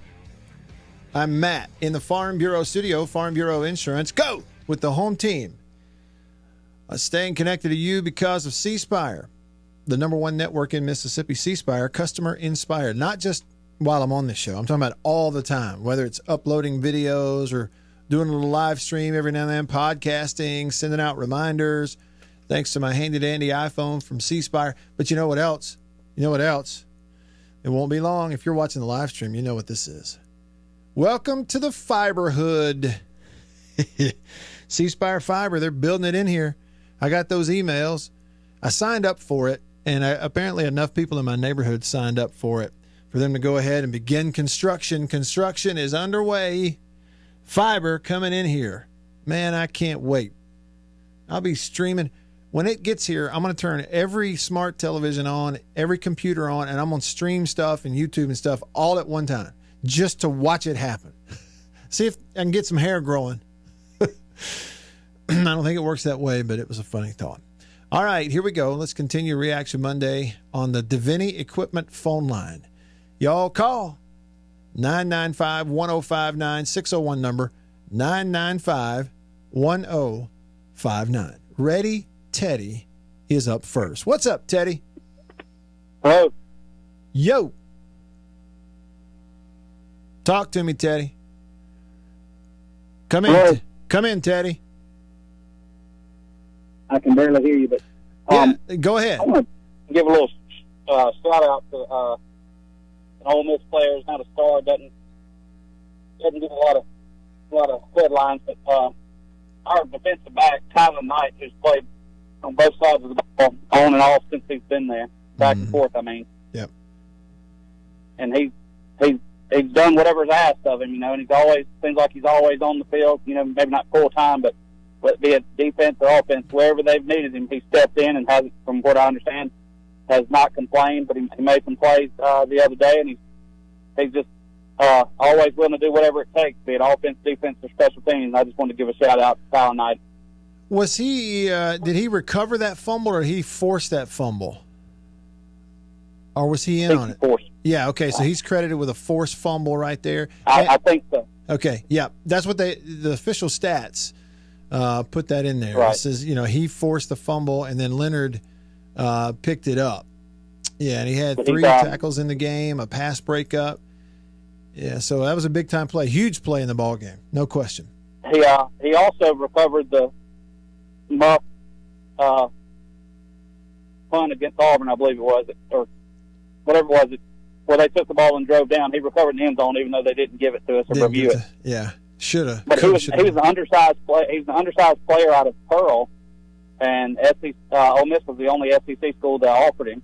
I think he had Southern and USM offered him, and then the Louisiana Raging Cajuns. But he wound up in Oxford, and he's done everything asked of him and more. He's just, I just tip my hat to him because he certainly puts the effort in and does whatever's asked. Yeah. No question. Deserves the tip of the cap because, like you say, I mean, he caused what – I mean, you think about different plays during the course of a game. There's a lot of them. It could be the decision for Ole Miss a couple of times to go for it on fourth and not kick field goals that kept points from going up. That you look at the end of the game, it's a one-score game. State could have tied it up with a touchdown, that kind of stuff. But that one play, if he doesn't knock that ball away when he did, it's an easy touchdown for Austin Williams, and it's 14-7 State, right? And that's exactly right. You know, you're talking about an entirely different complexion on that football game. Ole Miss playing from behind as opposed to playing from ahead, and that was just a huge game-changing type of play from a guy who had one SEC scholarship offer. Pretty cool stuff, Teddy. Thanks for the call. Thank you, man. Jake, hanging on the Davini phone. What's up, Jake? What's going on, brother? You doing all right? Yep. As far as I know, I'm doing fine. Hope you're doing well. Great. I forgot, man. You are the professor. You can break things down. I forgot about that. You are very good at what you do. hey, listen. I think there's a girl team in Austin, Texas. That's my brother that was telling me that they have a semi-pro girls league, and they play football. Really? And these girls are raw. They are pretty bad. Because we don't want the young ladies out there, trying to tackle these big guys, man. The ladies probably looking pretty, nice with the hair nice. You don't want them, broken all up. That's my perspective. But as far as the SEC championship, could you give me a rundown? And if Florida beat Alabama, and I know Alabama's not going to jump out the top four. They're not. It's set up for them to still be in the top four. Could you give me a rundown in Florida? Which I do think Florida's going to beat Alabama. I do believe that. It's going to be 48-45. They're going to beat them by a field goal. Give me a rundown on how rich this stuff going to play out. Is A&M going to jump up in there? I'm going to hang up and just give me your perspective on how things don't work out. Okay. Thank you, brother. Yeah, thanks a lot. I'll tell you this, Jake. There's never been a year where it was more difficult in some ways to figure out what they were going to do and how those top four spots are going to be affected, because we're at a time of the year where we normally don't have any games left, right? Like the season's normally over right now. And I know we're looking at records. Everything's just been pushed back. The other thing is, though, we just got a whole schedule adjustment. Now teams aren't playing. Auburn's not playing this weekend. State's not playing. Ole Miss not playing. They're moving up Alabama, LSU to this weekend, and then we don't really know what the schedule is for the 12th or the 19th. We just don't even know. Okay. Now, again, to your point, we do know Alabama and Florida. Right now in the college football playoff, they got Florida at 6, they got Bama at 1, and then you got Notre Dame 2 at 9-0, Ohio State 3 at 4-0, Clemson 4 at 8-1. So some things can happen and shift around. A&M has the win over Florida. So, it kind of depends on how they finish. It's hard for me to go there because I'm pretty convinced Alabama's going to beat Florida. They do that. Florida has 2 losses, one of them to an A&M team. Maybe A&M gets up there if something were to happen to Clemson, but that's about it. The thing about it is Ohio State's barely played any ball games. They're going to put them in there. They're 4-0, but they've only played 4 games. Alabama's played twice that. All right, let's see. Who's up next? Oh, they're back from Baton Rouge. Ed and Joe from Baton Rouge. This ought to be fun. Who's up first? Ed? Hey, Ed. Ed. Ed, you got Alabama. How you doing? I'm doing great, Ed. You got Alabama this weekend, huh? Yeah, we got Alabama this weekend, but hopefully Finley looks good at quarterback. Maybe we might make some gumbo out of those cat. And I'll tell you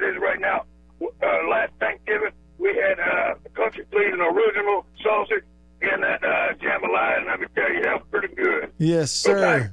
Yes, sir. Go Tigers. Who's Joe that's with you? It's not Joe Pesci, is it? You better believe it, Matt. It's me, Joe Pesci.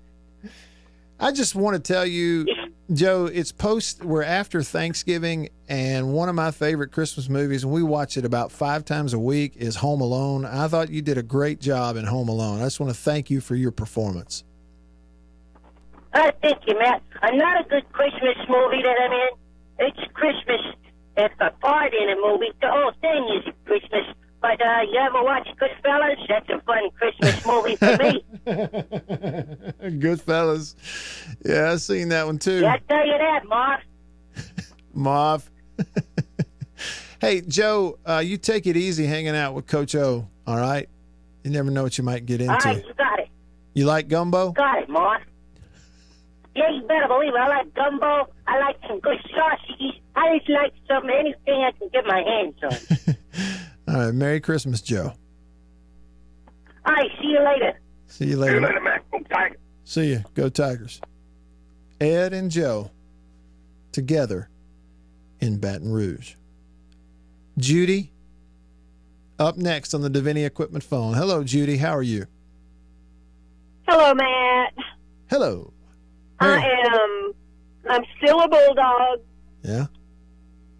Tried and true. More tried this past weekend.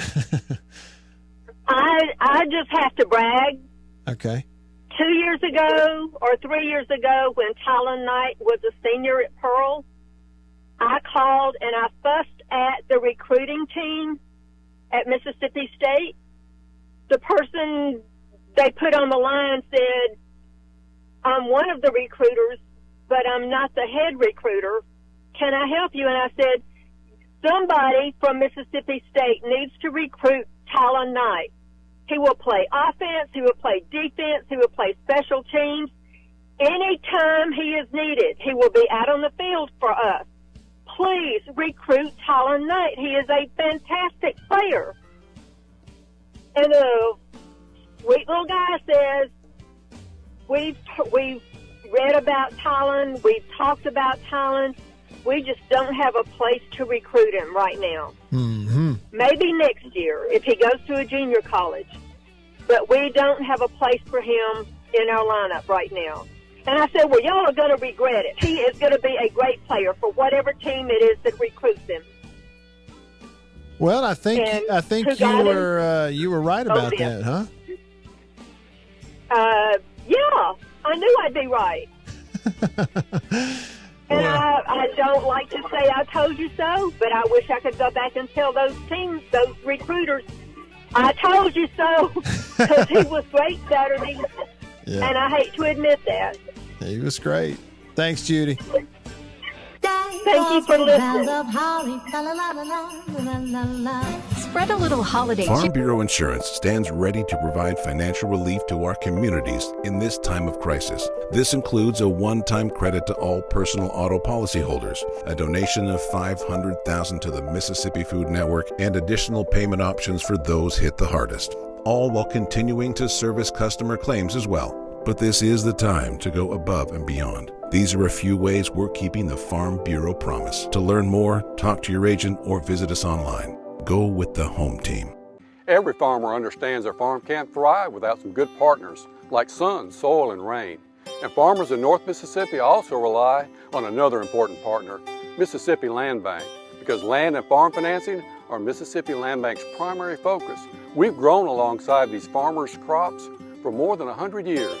We understand what a farmer needs, and we know the lay of the land in North Mississippi, and that's where I stand.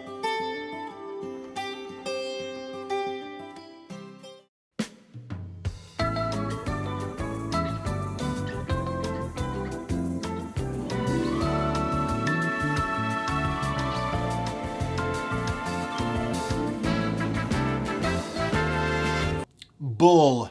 There's a lot of that out there in the wireless world. But C Spire believes that you deserve a plan that is what it actually says it is. Here's the real deal. The best plan for 1 or 2 lines. Unlimited talk and text with 10 gigabytes of high-speed data. And here's the real deal. $45 per line with autopay and paperless billing. Even without autopay, it's just $50. Now, how's that for the fine print? No bull. That's the real deal. Switch to C Spire today at cspire.com/real deal. C Spire, customer inspired.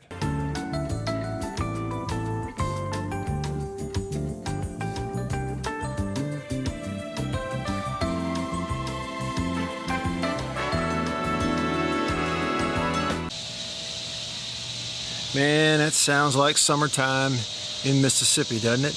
You know what else just screams summertime in Mississippi? Country Pleasin' sausage from Country Meat Packers in Florence. Check me out. Jalapeno and cheddar. Just got it at Kroger in Tupelo where I live. On grocery store shelves throughout the Southeast. Cut it up, throw it in the frying pan. Put it on a bun.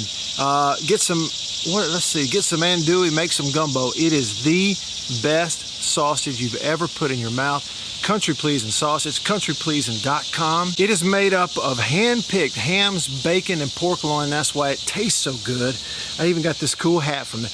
Check them out. Go by the butcher shop there in Florence, or order it online, or look for it in grocery stores. Walk up in there and say, Country Pleasin', please.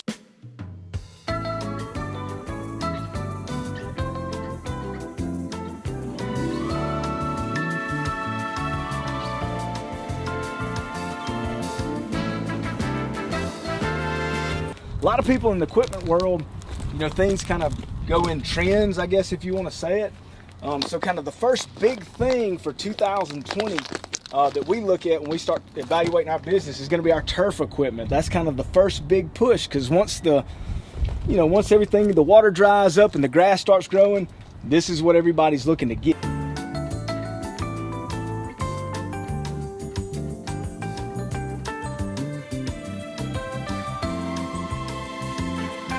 We carry the new Wyatt stand-up mower. Doesn't look like much, and it's dirty as all get out. But this thing is, and it costs just as much as zero turn. Not a cheap unit at all. I mean, if you go out there and look at that zero turn, this thing right here, I mean, it's got all your components from your big pumps to your commercial engine. Nobody breaks down quarterback play better than him. And he's right here, right now, online at thezone1059.com and on your radio at ESPN 105.9 The Zone.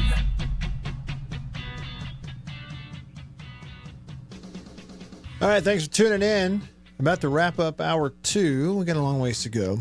In hour 3, we'll listen back at what Lane Kiffin and Mike Leach said after the Egg Bowl on Saturday night, a 31-24 win for Ole Miss. Country Pleasin' text line. Country Pleasin' sausage on grocery store shelves throughout the Southeast. It is 885-3776. 601 number, 885-3776. Olivier, earlier in the show, laid out a scenario. He said, at the end of the game, if you're Mike Leach, 4 minutes left at 2 timeouts, you get in field goal range, go ahead and kick the field goal now, even if it's first down, because you got to have both. And you have a better chance of winning the game that way by preserving the 2 timeouts, 4 minutes, you can kick it off. To win the game, you would need a touchdown 2-point conversion. I said devil's advocate. Okay, yeah, you're playing the game of either field goal touchdown ties it, goes to overtime, or field goal touchdown 2-point wins it. What if you score 2 touchdowns and win it that way? And and his thing was, well, you could win it with a 2-point, and he's right. But Resdog brought up, well, what if you miss the field goal? Well, right. What if?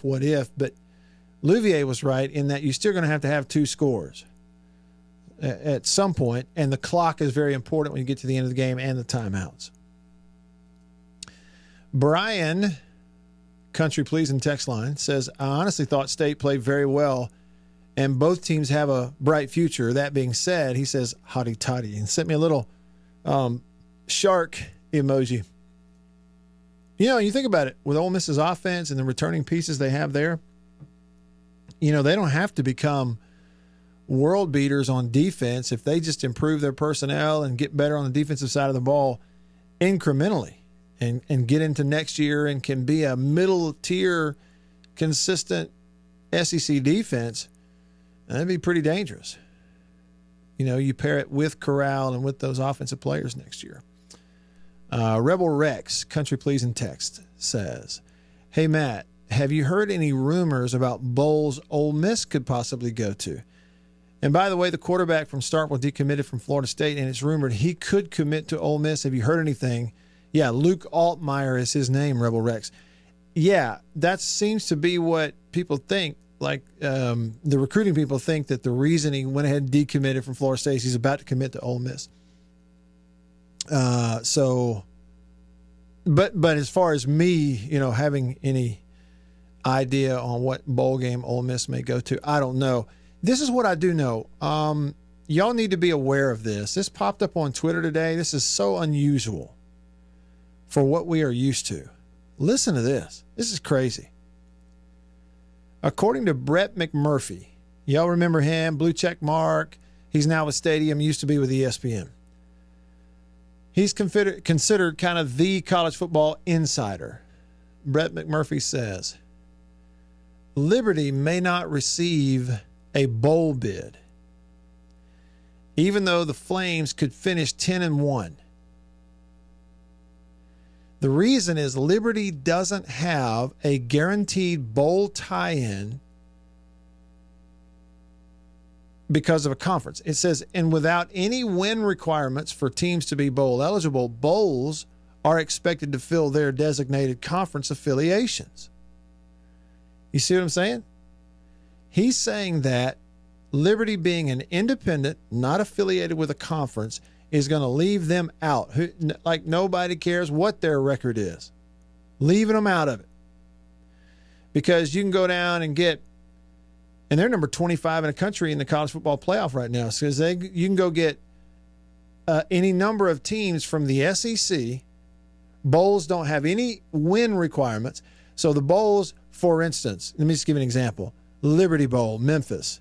Would the Liberty Bowl like to host a 10-1 Liberty team whose coach is from Memphis? Basically, yeah. But the Liberty Bowl ain't going to do it. Because the bowls, Liberty Bowl has a tie-in with the SEC and one other conference. Who is it? Big 12? Something like that? I'm just using an example. So they're going to go get teams from those conferences. I don't care what their record is. How about that? So as far as what bowl you may go to, I think it's really interesting. You're going to one. If you want to go play, you can. And if you're State or Ole Miss, you want as many practices and as much opportunity to play as you can possibly get for all the young players on your team. Jay Townathan texts the show. He says, was Jake referring to the Dallas Cowboys when he talked about the women's team in Texas? They're a mess. Joe Pesci on the Country Pleasing text line says, that ain't me. Goodfellas is a great Christmas movie, however. Man, I'll tell you what, Ryan does some great impressions, but his Joe Pesci and his Chris Rock are top shelf. Jason in Flagstaff says, I don't see where Florida's defense is anywhere near good enough to give them a chance to beat Alabama. I'd love to see Mullen win a national championship, and I think he will win a couple eventually, but this year, he says, ain't it. That's my thing, Jason, is Florida is good, certainly good enough offensively to score against Alabama, but Alabama's defense is getting better and better each week. They're starting to look like what an Alabama defense is supposed to look like. They will get stops against Florida. Not a lot, but they'll get some. But is Florida's defense going to stop Alabama's offense? No.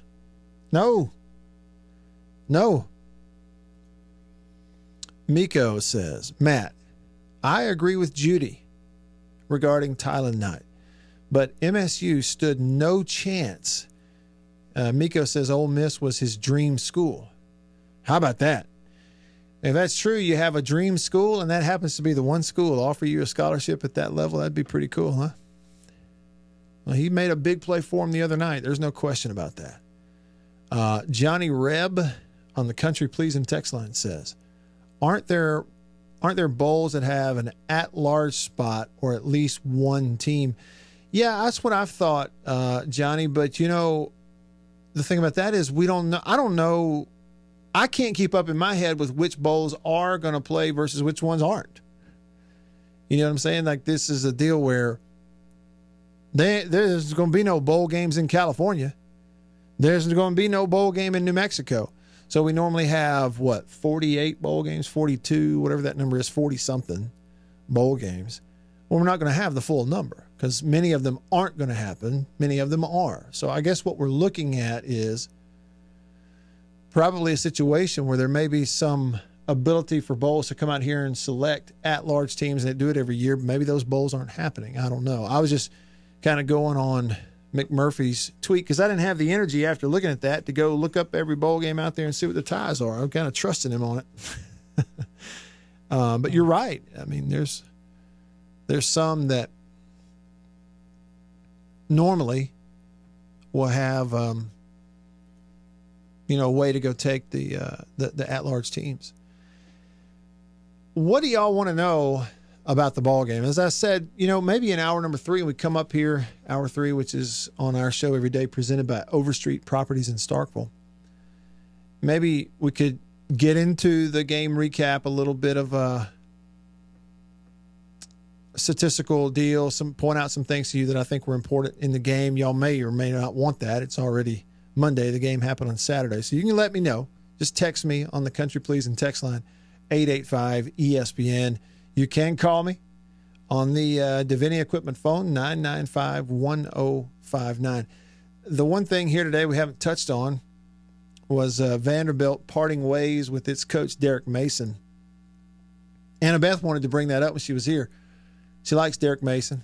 Said he's been there a while, and he did a pretty decent job. He's had a no-win situation there. No support, no fan support, no facilities, nothing. So it's a tough place. You just, you wonder what led to the timing of it. So they got an opening now at Vandy. They're going to get a new coach. We'll see what that leads to.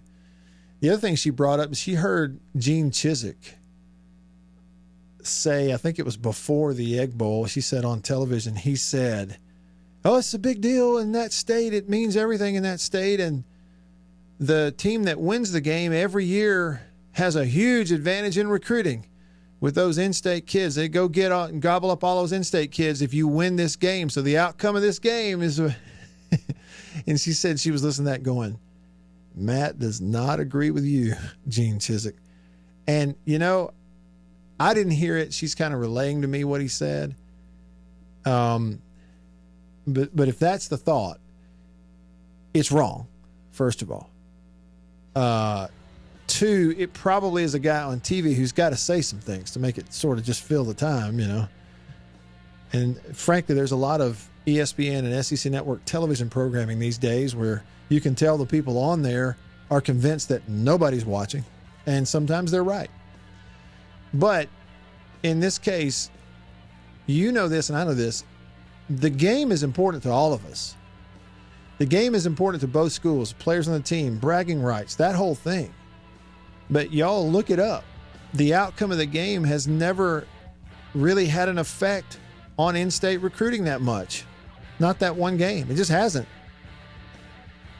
So that's kind of a false take. Hour 3 coming up. For those that leave us, we'll see you tomorrow. I'm Matt in the Farm Bureau studio.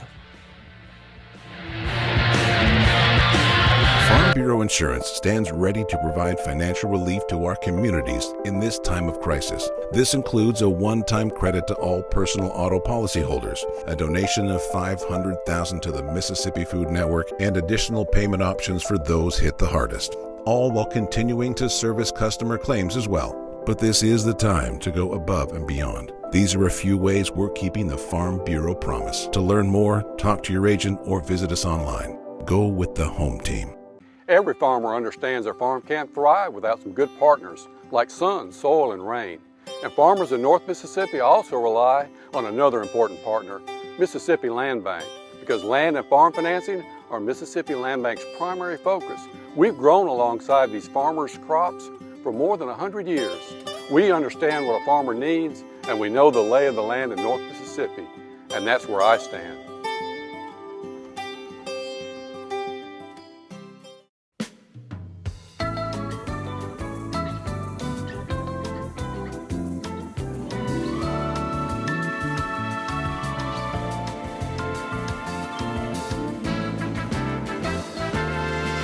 Bull.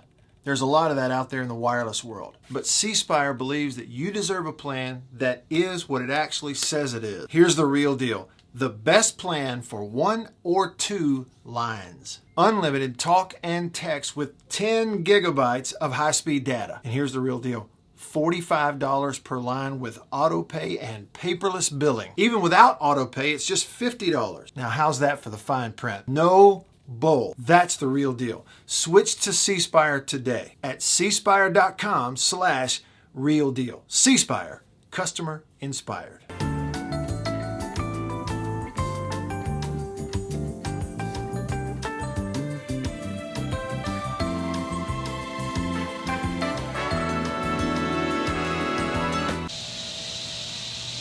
Man, that sounds like summertime in Mississippi, doesn't it? You know what else just screams summertime in Mississippi? Country pleasing sausage from Country Meat Packers in Florence. Check me out. Jalapeno and cheddar. Just got it at Kroger in Tupelo where I live. On grocery store shelves throughout the Southeast. Cut it up, throw it in the frying pan, put it on a bun. Get some andouille, make some gumbo. It is the best sausage you've ever put in your mouth. Country Pleasing Sausage, countrypleasing.com. It is made up of hand-picked hams, bacon, and pork loin. That's why it tastes so good. I even got this cool hat from them. Check them out. Go by the butcher shop there in Florence, or order it online, or look for it in grocery stores. Walk up in there and say, Country Pleasing, please.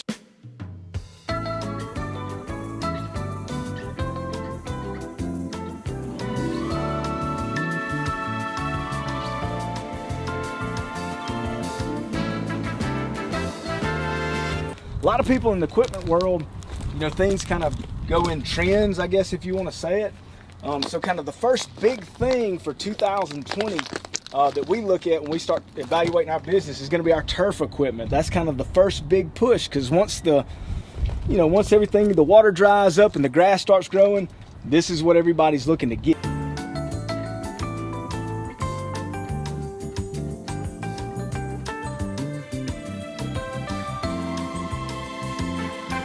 We carry the new Wyatt stand-up mower. Doesn't look like much and it's dirty as all get out.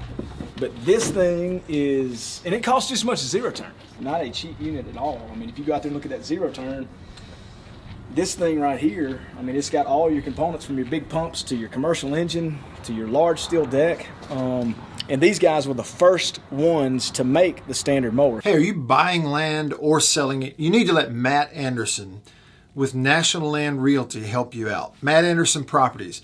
Here's what Matt can do. If you're buying land, you can view the property without ever setting foot on it. They've got the 360-degree interactive drone touring. It's really cool. You got to check it out. And if you're selling property, Matt's going to get you consistent reports, comprehensive reports of who's looking, how many people looked at your listing.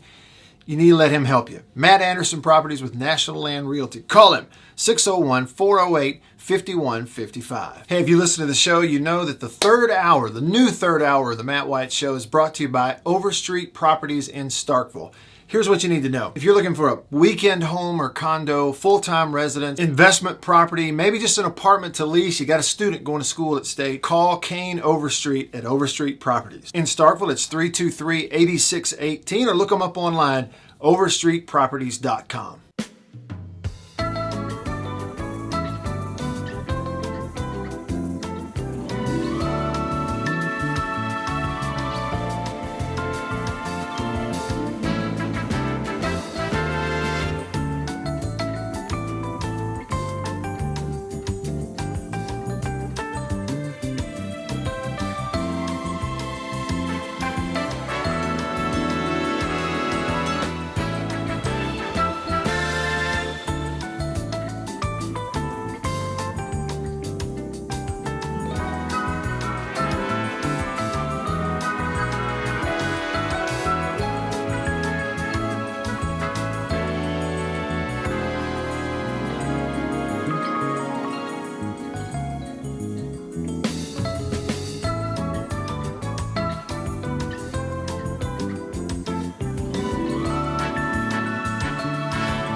Matt Wyatt Show. Talking about sports from around the world and right here at home. Streaming to you at thezone1059.com and on your radio on ESPN 105.9. The Zone.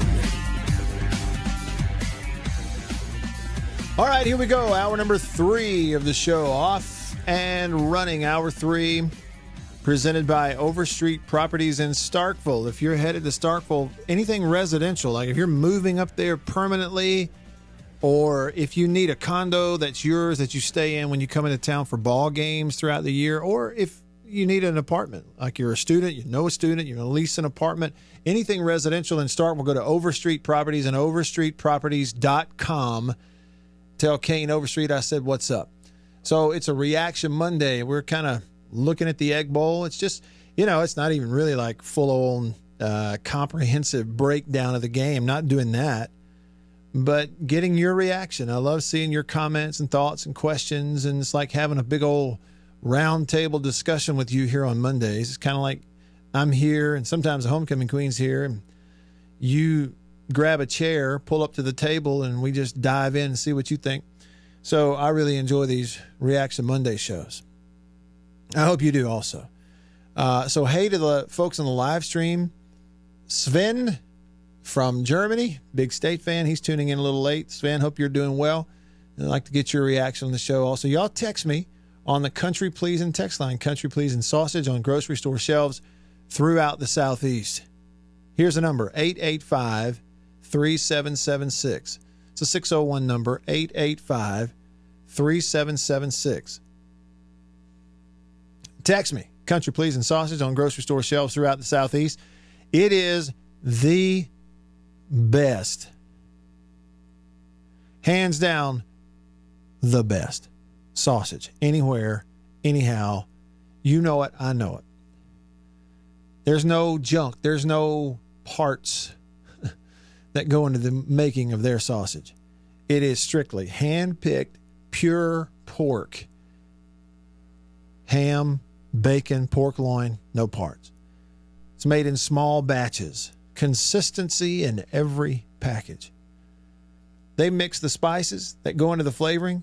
They mix them on site every day, fresh, every day. It's good stuff. I had the 3 cheese this morning for breakfast.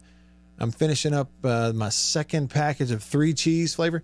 And I've got some more in the freezer, different flavors. I got some of that blueberry maple, the original maple, which is fantastic. Today, Annabeth was making a Kroger order. She goes, "You want jalapeno and cheddar, Country Pleasin'?" I went, "Yes!" You don't have to ask. Just check it. Put it in there. Yes, I want it. Call me on the Davini phone, 995-1059. It's a 601 number, 995-1059. All right. Trey on the Country Pleasin' Texas. Every recruit that commits to Ole Miss did so because it was their dream school. I just ask their fans. Well, But I mean, there is an element of that. It may not have always been your dream school, but once you're going there, it really kind of becomes your dream school, right? It's kind of like coaching searches. Have you ever noticed that nobody has ever hired their second, third, or fourth choice for a coach? Not officially, anyway. Everybody who's ever been hired for a coaching position was the first choice. At least according to the transcripts of the press conference. You ever notice that? Jason in Flagstaff says it's going to be a few 2 or 3 win schools who don't want anything to do with flying across the country in the middle of this second wave to play in the kosher toilet bowl. Liberty says Liberty will play in a bowl if they want to. And by the way, if you're just tuning in, here's what that is in reference to. It was a Brett McMurphy tweet. Brett McMurphy, the college football insider, said Liberty may not receive a bowl bid. He didn't say they wouldn't. He just said they may not. Liberty may not receive a bowl bid, even though the Flames could finish 10-1. The reason is Liberty doesn't have a guaranteed bowl tie-in, and without any win requirements for teams to be bowl eligible, bowls are expected to fill their openings with their designated conference affiliations. So it's a numbers game. That's kind of what we're looking at. I think you're right. There's going to be some teams who maybe forego that, but I would say, Jason, they need to do it. If they're playing games in the regular season, you get a chance to practice more. The bowl trips are going to be, I think, totally different. You're not going to look at a situation now, Jason, where a team flies to the bowl destination and lives in a hotel for 4 days and goes out around town to this appearance and that, you know what I'm saying, and then go play. They ain't doing that. We may have bowl games, but these teams are going to be at home. They're going to be in their bubble. They're going to practice at home. They're going to fly in, play the game, go right back home. Anthony from Tupelo says bowl games for non-Final Four teams are for the extra practice time. If the final game is the 19th and the bowl game is the 26th, how much good would that actually do to play in the game? Would they give those teams the extra practices after the game was played? You know, they might. You know, again, Anthony, maybe that's something I should know. You do have a good point. You're only getting an extra week of practice if you play, but we're kind of talking about a little extra practice anyway. Now, teams didn't start practicing until mid-September. Normally it's late August. So they missed out on about 2 weeks right there. But you're kind of making up for it with 3 weeks of practice in December and then a bowl game. Does that make sense? So if we were to add up actual weeks of practice, for some anyway, they're still going to get to have more. And different coaches feel about it differently. You know, if you listen to Mike Leach, one thing that comes out with him and most coaches, I think I've heard the same kind of stuff from Lane Kiffin as well, is they want to play as many games as they can. It doesn't matter if they have 30 players. Line them up and play it. Who cares? Well, you may get beat. No, so what? We might win. We're here to play. It's what we do. Every single one of them in their right mind who is not dealing with an actual outbreak of COVID on their team, they would much rather play in actual games than to practice. I promise you that. So they're looking to do that. And the more we talk about it, I mean, just think of what we're going to be talking about 3 years from now, y'all. Okay, so it's 2020, right? 2020. And I'm coming straight to you, Derek and Tom. Y'all hang on. I'm coming right to you. But think about this. So it's 2020. Let's go to 2021 and 2022. In 2022, for Mississippi State, you should have junior quarterback Will Rogers, junior running back Jaquavius Marks and Dylan Johnson, junior receiver Jaden Wally, right? Senior tight end receiver Jaquarius Spivey. But that won't be the case. That won't be the case. In 2022, they're all sophomores. That's what this is, free. It's not counting against their eligibility. I said that earlier, and Annabeth goes, well, if this is a free year and it doesn't count, why are they firing coaches? That's a great point. All right, here we go. Davini Equipment phone line. Davini Equipment on Highway 51 in Madison, Spring Ridge Road in Jackson. Your Kubota dealer. Derek, you're up first. Thanks for calling. What's up? Hey, what's going on, man? Appreciate you taking my call. First, man, I'd like to congratulate the kids. I'm not into the moral victory thing. I text you before with this. I'm just not into that. Yeah. It's either you win or you lose at this level. With that being said, I'm extremely proud of them, you know, with the limited number of kids that they play with. I have a comment and a question. I'm gonna go with my comment first. You know, I'm just sitting there, I'm watching the game, you know, and I know it's water under the bridge or whatever, but what if you got Kyle in there, the kids that went to Florida State, and I'm not talking about the kids that had to opt out because of the COVID, but I'm talking about, you know, the kids that left that could have helped the team, and I went back and looked at a lot of those guys. Man, they were 4-star guys. I mean, you just, I'm gonna just be honest. Not a huge Leach fan. Just not a huge Leafs fan, because I think there has to be a tweak to the offense. I didn't realize that the kid threw the ball like 62 times. He sure did. Is that correct? 61 for him, and I think the team credited somehow with 62, but they put it in the air 61 times for sure. Yeah, and just again, I'm not a guy that's crying over spilled milk. But just imagine Colin being there, and you cut that, and you give him 20 carries against that Ole Miss defense. I think we win the ball game. Yeah. My point is when you got players like that, and again, I had a son that he participated in a college sport. He ran track at Jackson State, and I understand the discipline part of it. I understand all that, but at some point in time, and I don't know what Colin did, don't know what any of the other kids did, but do you feel like you each have to meet them halfway? You know what I'm saying? Or be somewhat lenient. When you have guys like that. I said, Colin is the NFL back. He's sitting at home, and he could have helped us Saturday. So again, proud of the kids. I'm a state grad. I'm from up that way. Proud of the kids and how they fought, man. It's just you know it yourself. You have to have kids and big time kids to play in the SEC. And my question is Leach, is he's looking for, if it's a 1-star, 2-star guys just to fit his system, or is he going to go after big time kids? Now, that's my question. I appreciate you taking my call. Have a good one, man. Yeah, you too, Derek. Thanks for the call. Call me anytime.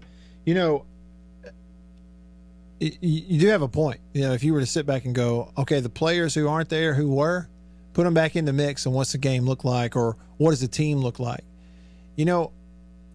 I don't know the answer to that. I do know that I would say it, and this is a hypothetical, Derek. You take Tyler Williams, corner, projected starting corner. He was the first to opt out, but that was preseason. Kylan Hill, Fabian Lovett, Jalen Jones. I don't think Jones starts over either Tyler Williams or even Emmanuel Forbes, who's starting now, but you add him into the mix depth-wise. Marcus Murphy. Fred Peters, who got injured. Okay, he didn't opt out. He got injured out for the year at safety. Add those players in there. Just say, okay, take that whole group. If everybody is completely bought in and is playing their tails off the way the rest of the team is, yeah, it makes a difference. Nathan Pickering. Yeah. But a lot of those players were there when things were terrible. And a lot of those players and some of the others weren't necessarily playing their tails off every week. It didn't look that way anyway. I mean, you know what I'm saying, like from a distance. So that's kind of where that is. Now, to your question about meeting them halfway, I think a lot of coaches do that. I think a lot of coaches have to do that. If it's true to who you are, go with that. What I don't want is, if I'm a fan of State, which in this case I am, I'm a fan of State, I don't want my coach pretending to meet the players halfway, but it's not really who he is or what he really wants to do. I don't want my coach pretending that he has an open door policy when he really wishes nobody bothering with it. Go to your position coach. You know what I'm saying? Like, just be who you are, and whatever is most genuine, let's do with that and let's roll with that, because that's the only thing that's going to last long term anyway. Appeasing people just to get by this year is a waste of time. Now, that's just my opinion. So, as it relates to recruiting, I don't know. Somebody put on Twitter, let me see. I don't see it. But anyway, somebody put on Twitter today something about State getting a commitment, and they have a recruiting class that's somewhere, at least for now, in the top 25 or 30 in the country, which is about where they are every year. That's about all I know about that. Let's see. Tom on the Davini phone. Tom, I appreciate you hanging on. What's up? Hey, Matt, what's happening? When a school such as State goes down to 50 scholarship players, assuming they can't, what's the number they can how long is it going to take them to get back to 85? Yeah, well, see, there is a math factor in there, Tom, because unless the NCAA changes something, they are only going to allow teams to still sign a maximum of 25 players coming up. However you do it, unless you've got 2 or 3 that'll count back to last year, but still you're only talking about just 28 max, somewhere in there, because they have a hard limit, given a couple of exceptions, of 25 per year. 80, you can have 85 total, but you can only sign 25 per year. So when you get low enough, you can't just get back to 85 in 1 year. Does that make sense? Right. So, I mean, basically, if it's 50, the most they're going to get to is 75 scholarship players next year. That's right. With that being said, do you know of any of the players that actually opted out, or any of them opting to come back, or they invited back, so to speak? They think that Pickering... I'll hang up and listen. Thanks, Tom. They think that Nathan Pickering's coming back. And his deal was not a, hey, I don't like you, you're leaving deal. I think his deal was different. Or that's my understanding anyway. As far as the others, I don't know that they're really interested in any of the others coming back, to be honest with you. And I'm not speaking for them. That's just the vibe. Yeah. Now, let me say this.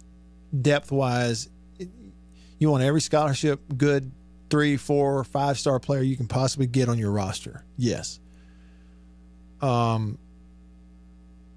This sounds really old and kind of get off my lawn-ish, but here goes. You can only put 11 on the field at a time anyway. I got to have 22 on each side of the ball. I got to have 44 legit SEC players, offense, defense. That's offense and defense. Sure, you need 3 deep. You're going to have people get hurt. You need it. You look across the league, and even in a normal year when they've got 85 scholarships, they're redshirt in half their freshman class or more.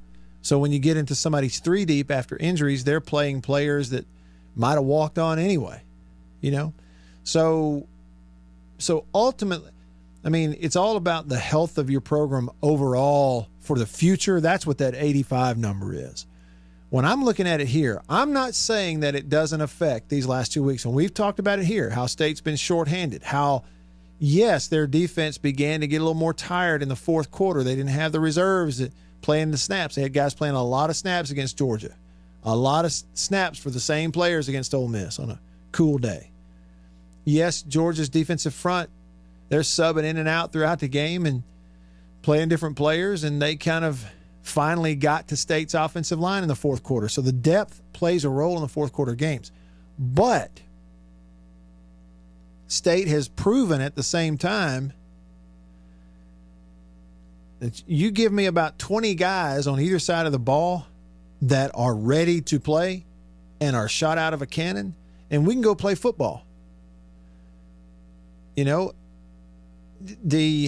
guess what I'm saying is, out of respect to the players that State has had on the field the last 2 weeks, the idea that they didn't have 75 or 85 guys didn't matter that much because of the way they played.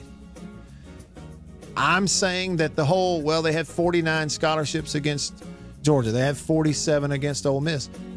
It's a little bit overplayed, just a little bit. Yes, it had an effect in the fourth quarter. Yes, it hurts when certain guys aren't back there in your secondary. But that overall number, the impact of it is just a tad bit overplayed. I don't think it was the most important factor. And I think State could have won both games. I could show you on the film ways that they should have won both games, and the players would feel the same way. I don't think there's any excuses emanating out of there, and that's good. Y'all stick around. Hello, everyone. This is Mark Farm Chapman. Bureau Insurance stands ready to provide financial relief to our communities in this time of crisis. This includes a one-time credit to all personal auto policyholders, a donation of $500,000 to the Mississippi Food Network, and additional payment options for those hit the hardest, all while continuing to service customer claims as well. But this is the time to go above and beyond. These are a few ways we're keeping the Farm Bureau promise. To learn more, talk to your agent or visit us online. Go with the home team. Every farmer understands their farm can't thrive without some good partners like sun, soil, and rain. And farmers in North Mississippi also rely on another important partner, Mississippi Land Bank, because land and farm financing are Mississippi Land Bank's primary focus. We've grown alongside these farmers' crops for more than 100 years.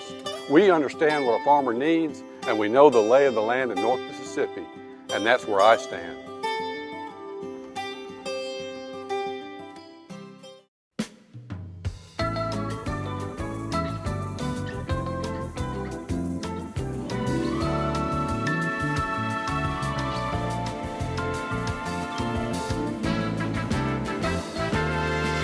Bull. There's a lot of that out there in the wireless world. But C Spire believes that you deserve a plan that is what it actually says it is. Here's the real deal. The best plan for 1 or 2 lines. Unlimited talk and text with 10 gigabytes of high-speed data. And here's the real deal.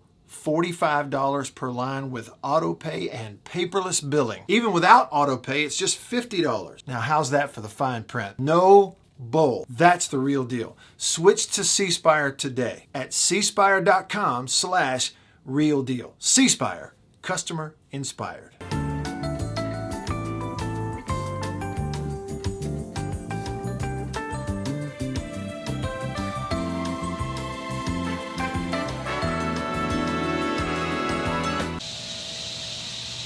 Man, that sounds like summertime in Mississippi, doesn't it? You know what else just screams summertime in Mississippi? Country Pleasing sausage from Country Meat Packers in Florence. Check me out. Jalapeno and cheddar. Just got it at Kroger in Tupelo where I live. On grocery store shelves throughout the Southeast. Cut it up, throw it in the frying pan. Put it on a bun. Get some andouille, make some gumbo. It is the best sausage you've ever put in your mouth. Country Pleasing sausage, countrypleasing.com. It is made up of hand-picked hams, bacon, and pork loin. That's why it tastes so good. I even got this cool hat from it. Check them out. Go by the butcher shop there in Florence or order it online or look for it in grocery stores. Walk up in there and say, Country Pleasing, please.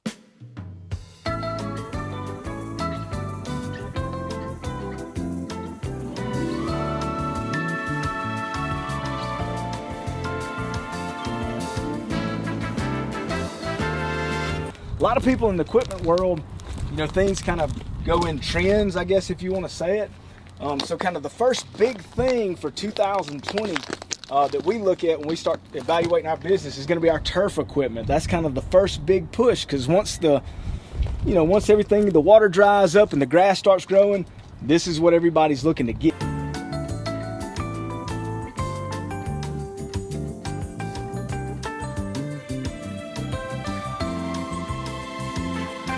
We carry the new Wyatt stand-up mower. Doesn't look like much and it's dirty as all get out.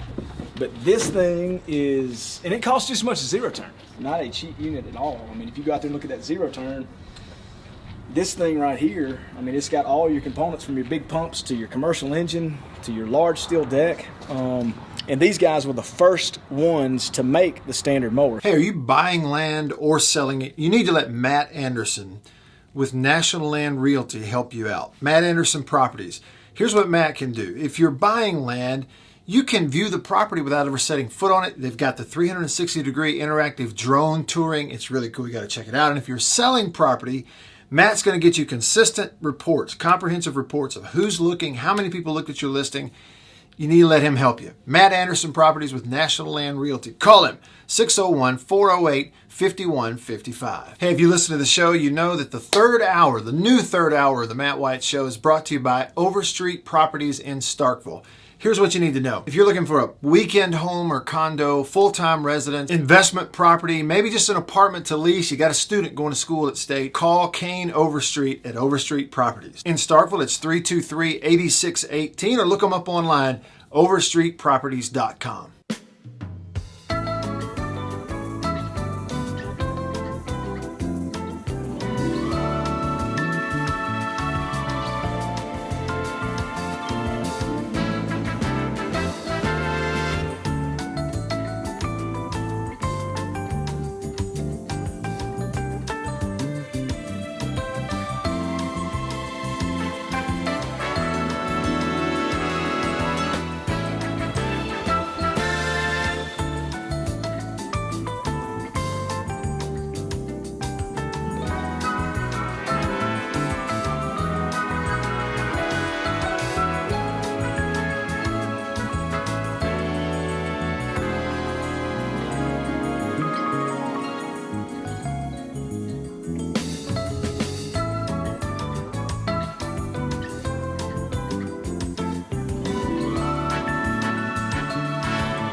He's not talking sports. Hey, he's fishing for bass, okay? But he's right here, right now. Online at 1059.com and on your radio at ESPN 105.9, The Zone.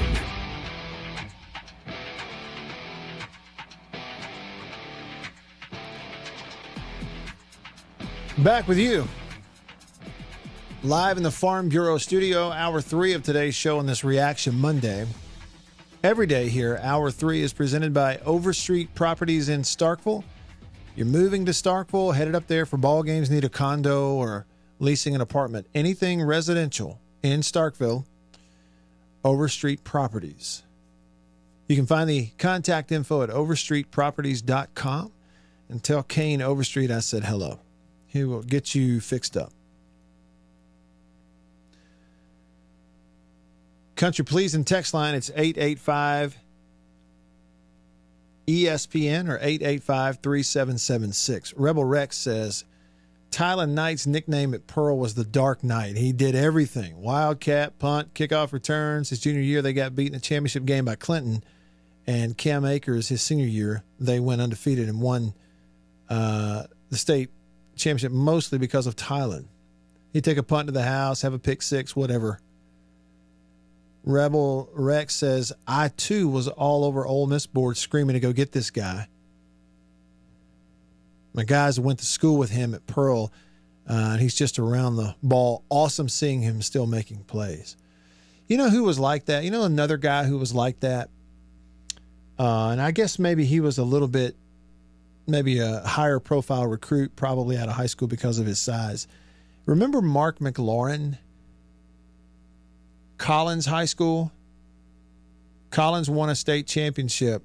McLaurin's senior year, I believe it was a senior year. I think I either called the game or was there for some of the games the year that it happened. He played his state championship game in Davis Wade Stadium. It was either the first year, it might have been, I think it was the first year that they moved the championships away from Jackson. It went to state the first year. Mark McLaurin for Collins did everything. He returned every punt, returned every kick. He played receiver. He played quarterback. He ran the ball. He played safety. He played linebacker. He'd rush the quarterback. He kicked off. He punted. Like, he did everything for that school, for that team. It was really good. Just one of those guys, you know, and was around the ball. And Rebel Rex, you know what? In college, he was that way too. In college, he just had a knack for where the ball was going to be, and he'd be around it.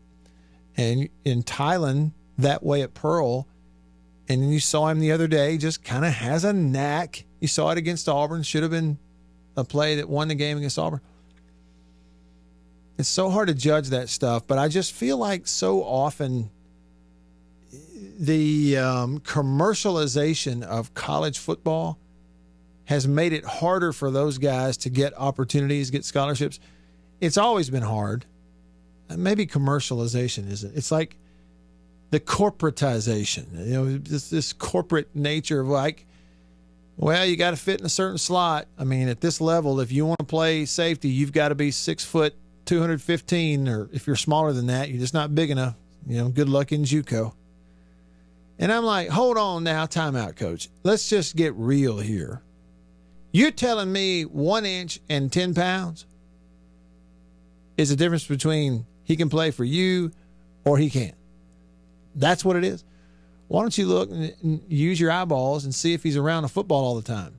Does he have an uncanny ability to make plays? He ain't going to just stop. There's too much of that. So hats off to him. Thanks for the text, Rex. Tracy.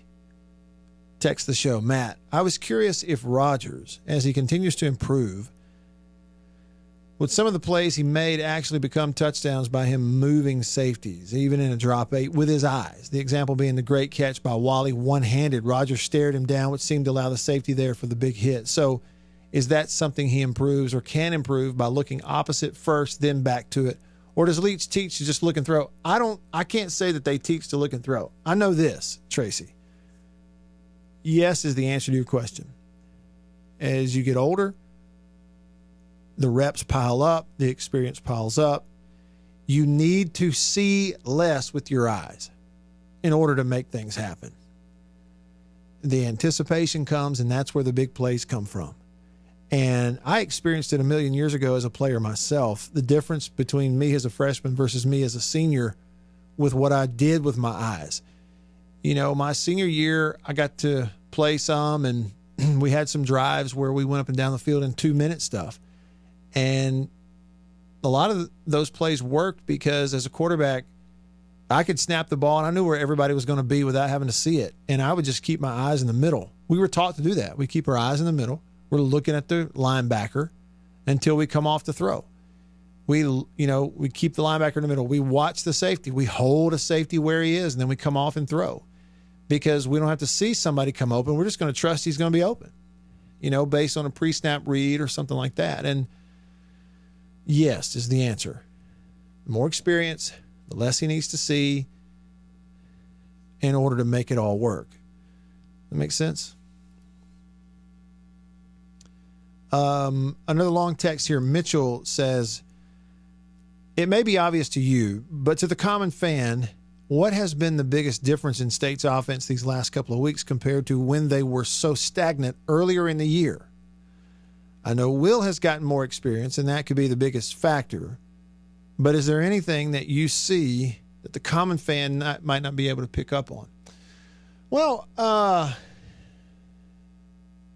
yeah, I mean, some of that, and some of it may be easier to explain than other things. Let me give you one thing.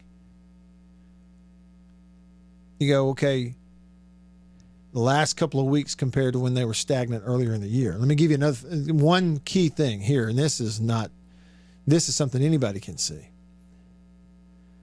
Here's a stat. Will Rogers has 167 consecutive pass attempts without an interception. It's the 6th longest active streak in the country and the longest streak currently in the SEC. And that's an offense that early in the year was handing out interceptions right and left. You get an interception. Here, you get one. Here, you get one. Take it to the house. You get one. And now your guy is on a streak better than anybody of not turning it over. And you go, why? One thing that I see is, as a true freshman, and maybe partly this is because he played in a similar system at Brandon High School when he was there, but Will gets the ball out quickly and accurately against that soft zone stuff. KJ Costello didn't do it. He didn't get it out quickly and accurately against the soft zone stuff. He didn't do it. Will is really, from the word go, he's decisive, and he gets it out quickly. And so what he's done the last 2 weeks is, as people see that on film from him, this kid gets it out quick. They have begun to throw a few more adjustments at him.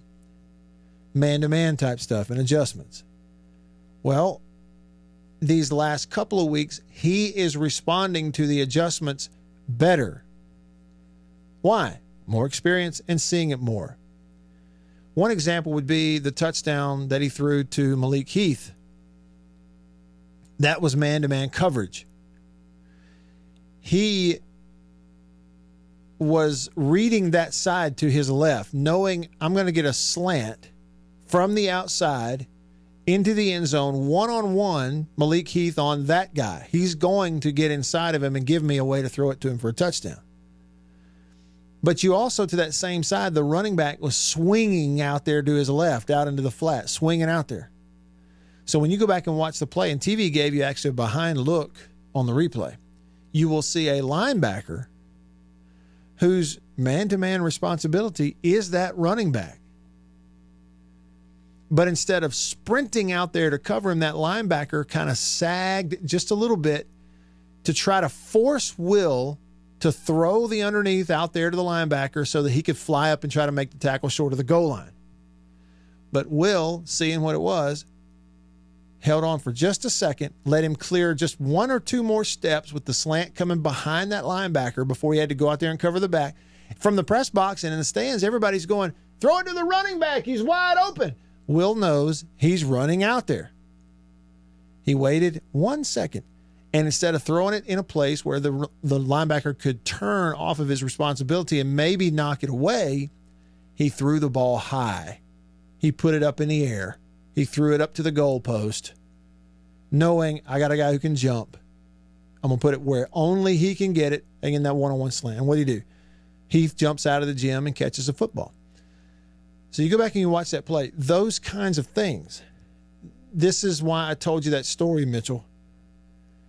3 or 4 weeks ago, without even hesitating, I think Will turns and throws that ball to the running back, swinging out of the backfield.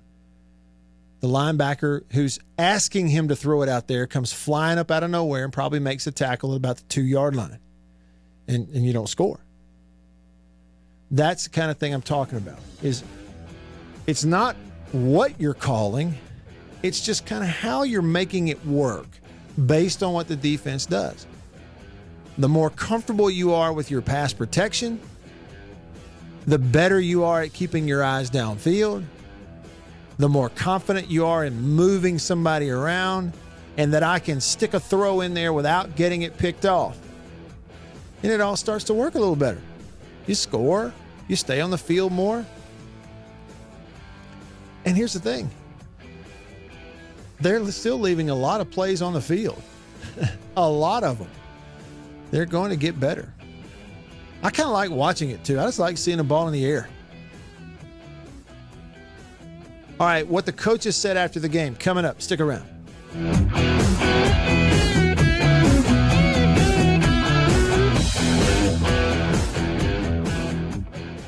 Elite Physical Therapy wishes Farm Bureau Insurance stands ready to provide financial relief to our communities in this time of crisis. This includes a one-time credit to all personal auto policyholders, a donation of $500,000 to the Mississippi Food Network, and additional payment options for those hit the hardest, all while continuing to service customer claims as well. But this is the time to go above and beyond. These are a few ways we're keeping the Farm Bureau promise. To learn more, talk to your agent or visit us online. Go with the home team.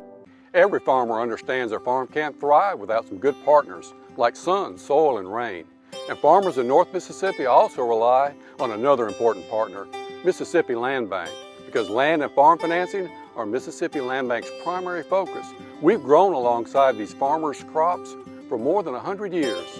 We understand what a farmer needs, and we know the lay of the land in North Mississippi, and that's where I stand.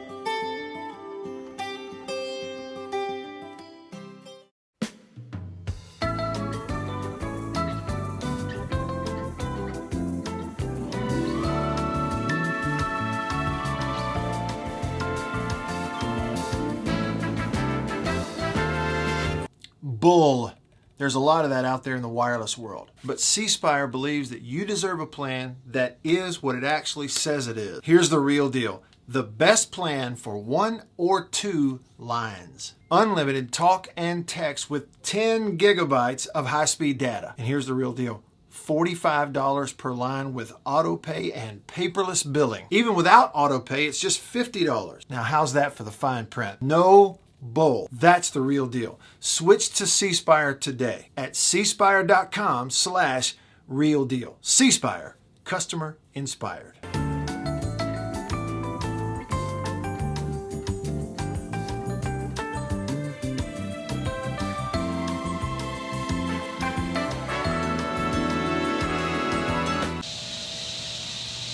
Man, that sounds like summertime in Mississippi, doesn't it? You know what else just screams summertime in Mississippi?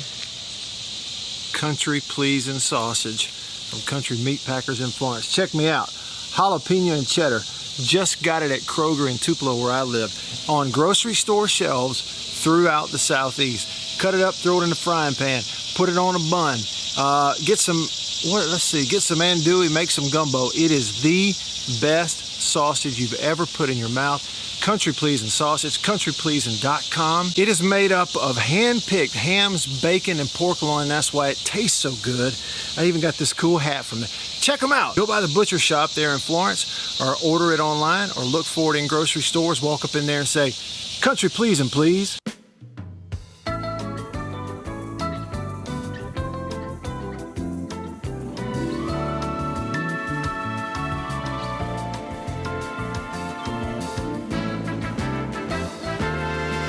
A lot of people in the equipment world, things kind of go in trends, I guess, if you want to say it.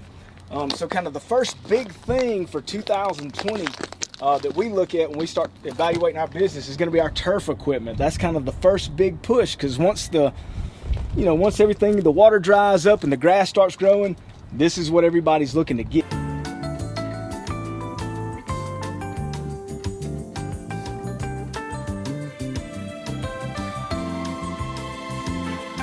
We carry the new Wyatt stand-up mower. Doesn't look like much, and it's dirty as all get out. But this thing is, and it costs just as much as zero turn. Not a cheap unit at all. I mean, if you go out there and look at that zero turn, this thing right here, I mean, it's got all your components from your big pumps to your commercial engine to your large steel deck. And these guys were the first ones to make the standard mower. Hey, are you buying land or selling? The Zone.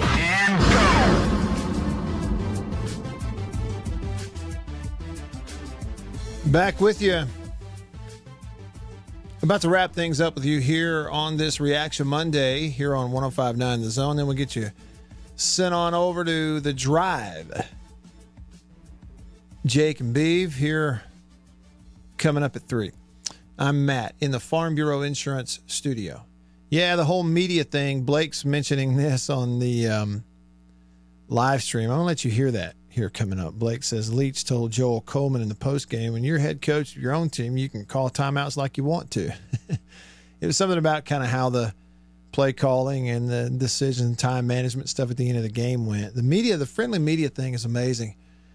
Right over on Paul Feinbaum's show, Chris Lowe, who's a longtime writer at ESPN, and he's got a lot of relationships. And I think Chris is a very nice guy. But, having access and keeping up relationships and appearances with coaches and people around the league is very important if you cover the league. And Feinbaum was interviewing him, and the quote, according to them, from Chris Lowe about Nick Saban is, I don't know how long Nick Saban is going to keep coaching, but I'd wager it's closer to 8 or 9 years than it is to 1 or 2.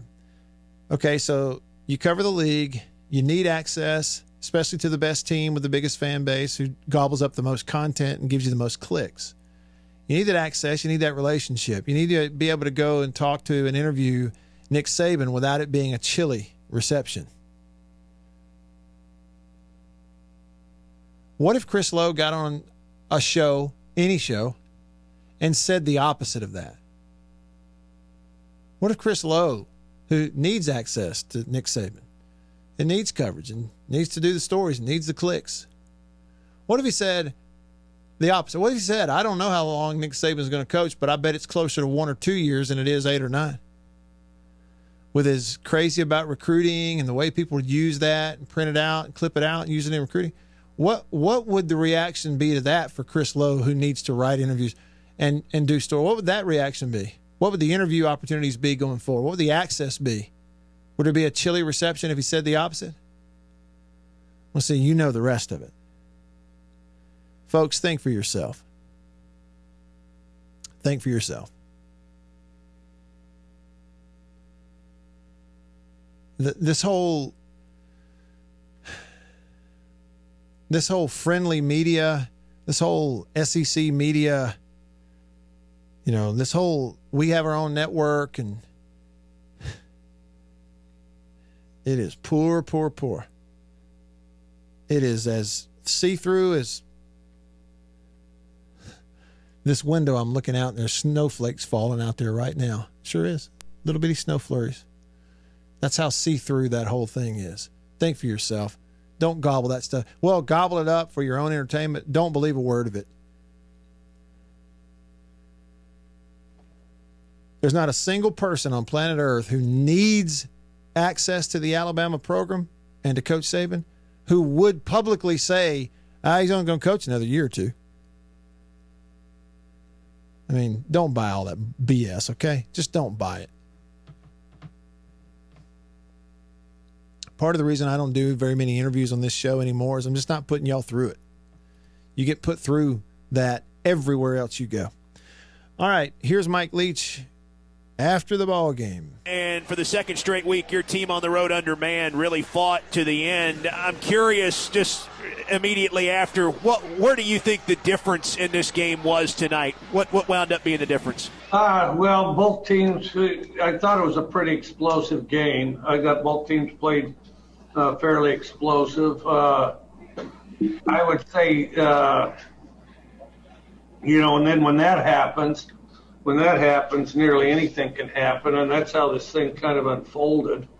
I thought the first half we missed some opportunities. Some of them were self-inflicted.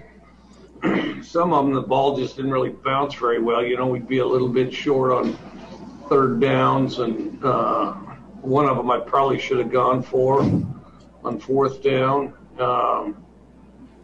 And then I thought we played really hard. I thought we played extremely hard. I thought we finished the game. We just didn't win the game. And, I thought we contained their offense better than most teams have. And then, we dealt ourselves out of some drives, which is unfortunate because they really didn't stop us for the most part. We stopped ourselves, but we played really hard. And it didn't go our way. So we're still getting older and still improving. I'm going to scoot you ahead here, see if I can get to a little bit later in the press conference. We'll hear the deal about calling timeouts. Let's see if we can get. I thought Will did a good job keeping extending plays with his feet. I thought our receivers, definitely on some of them, in scramble situations, reacted and got in positions, to make plays. I think that Will's pocket awareness is definitely improving, so that helps out the O-line, and the O-line's improving, so that helps him out. And we can still improve. There's still all kinds of places to improve, but, we're heading the right direction. Coach, it seemed like you got some pretty good wide receiver play. I know you haven't reviewed the film yet, but how do you feel like guys like Malik Keats and Jaden Wally played for you tonight? I thought Jaden played really well. I thought Malik did some good explosive things, kind of ran out of gas late. I think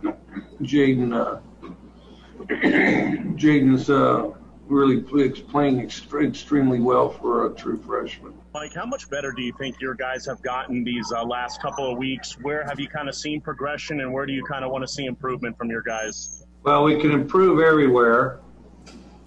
I can't think of anywhere we can improve. So we just have to keep improving. I mean, everybody's in that boat, but I think, we're young enough that we'll improve by a pretty good margin. I think as these guys get older and get in a rhythm and that type of thing, and get in a regular season where you kind of have the rhythm of the routine and all that stuff.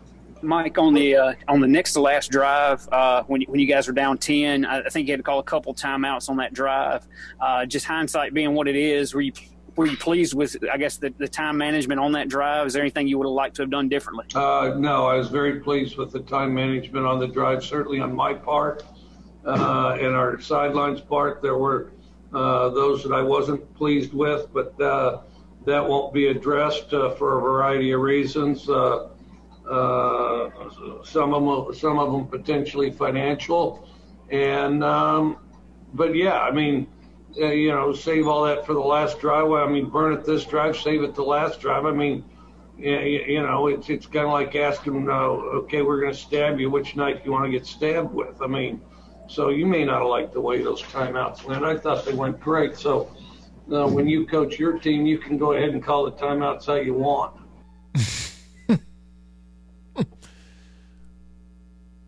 You get your own team, call your own timeouts. All right, here's a little Lane Kiffin. He had his son with him. It was a pretty cute scene. He had his son with him. They were drinking some water and some Gatorade together at the post-game press conference. Really neat win. First time part of this rivalry. You could feel the energy from our fans. I can even imagine what it'd be like if it was full. Our players, I thought, great sideline energy. We didn't play great. Really thought we should have, opened the game up there at the end of the first half and scored in the red zone to whatever that was, make it 28-7, I believe, at the time or something. But instead didn't score, and they went down and scored their, 90-yard drive. So, great to come across with a win. Just wish we would have played cleaner and better. And but happy for our fans, happy for our players. Thank God that, he gave us a chance to play. A lot of people aren't getting to play, and so remind our players of that today, after church this morning with them, not everybody's getting the opportunity that you are. So good to get the trophy back where it belongs, and let's keep it here for a long time. Lane, just how crucial was that fumble on the 1-yard line in the first quarter and the turnaround to kind of, that's a 14-point swing there in a game that could have been tied early?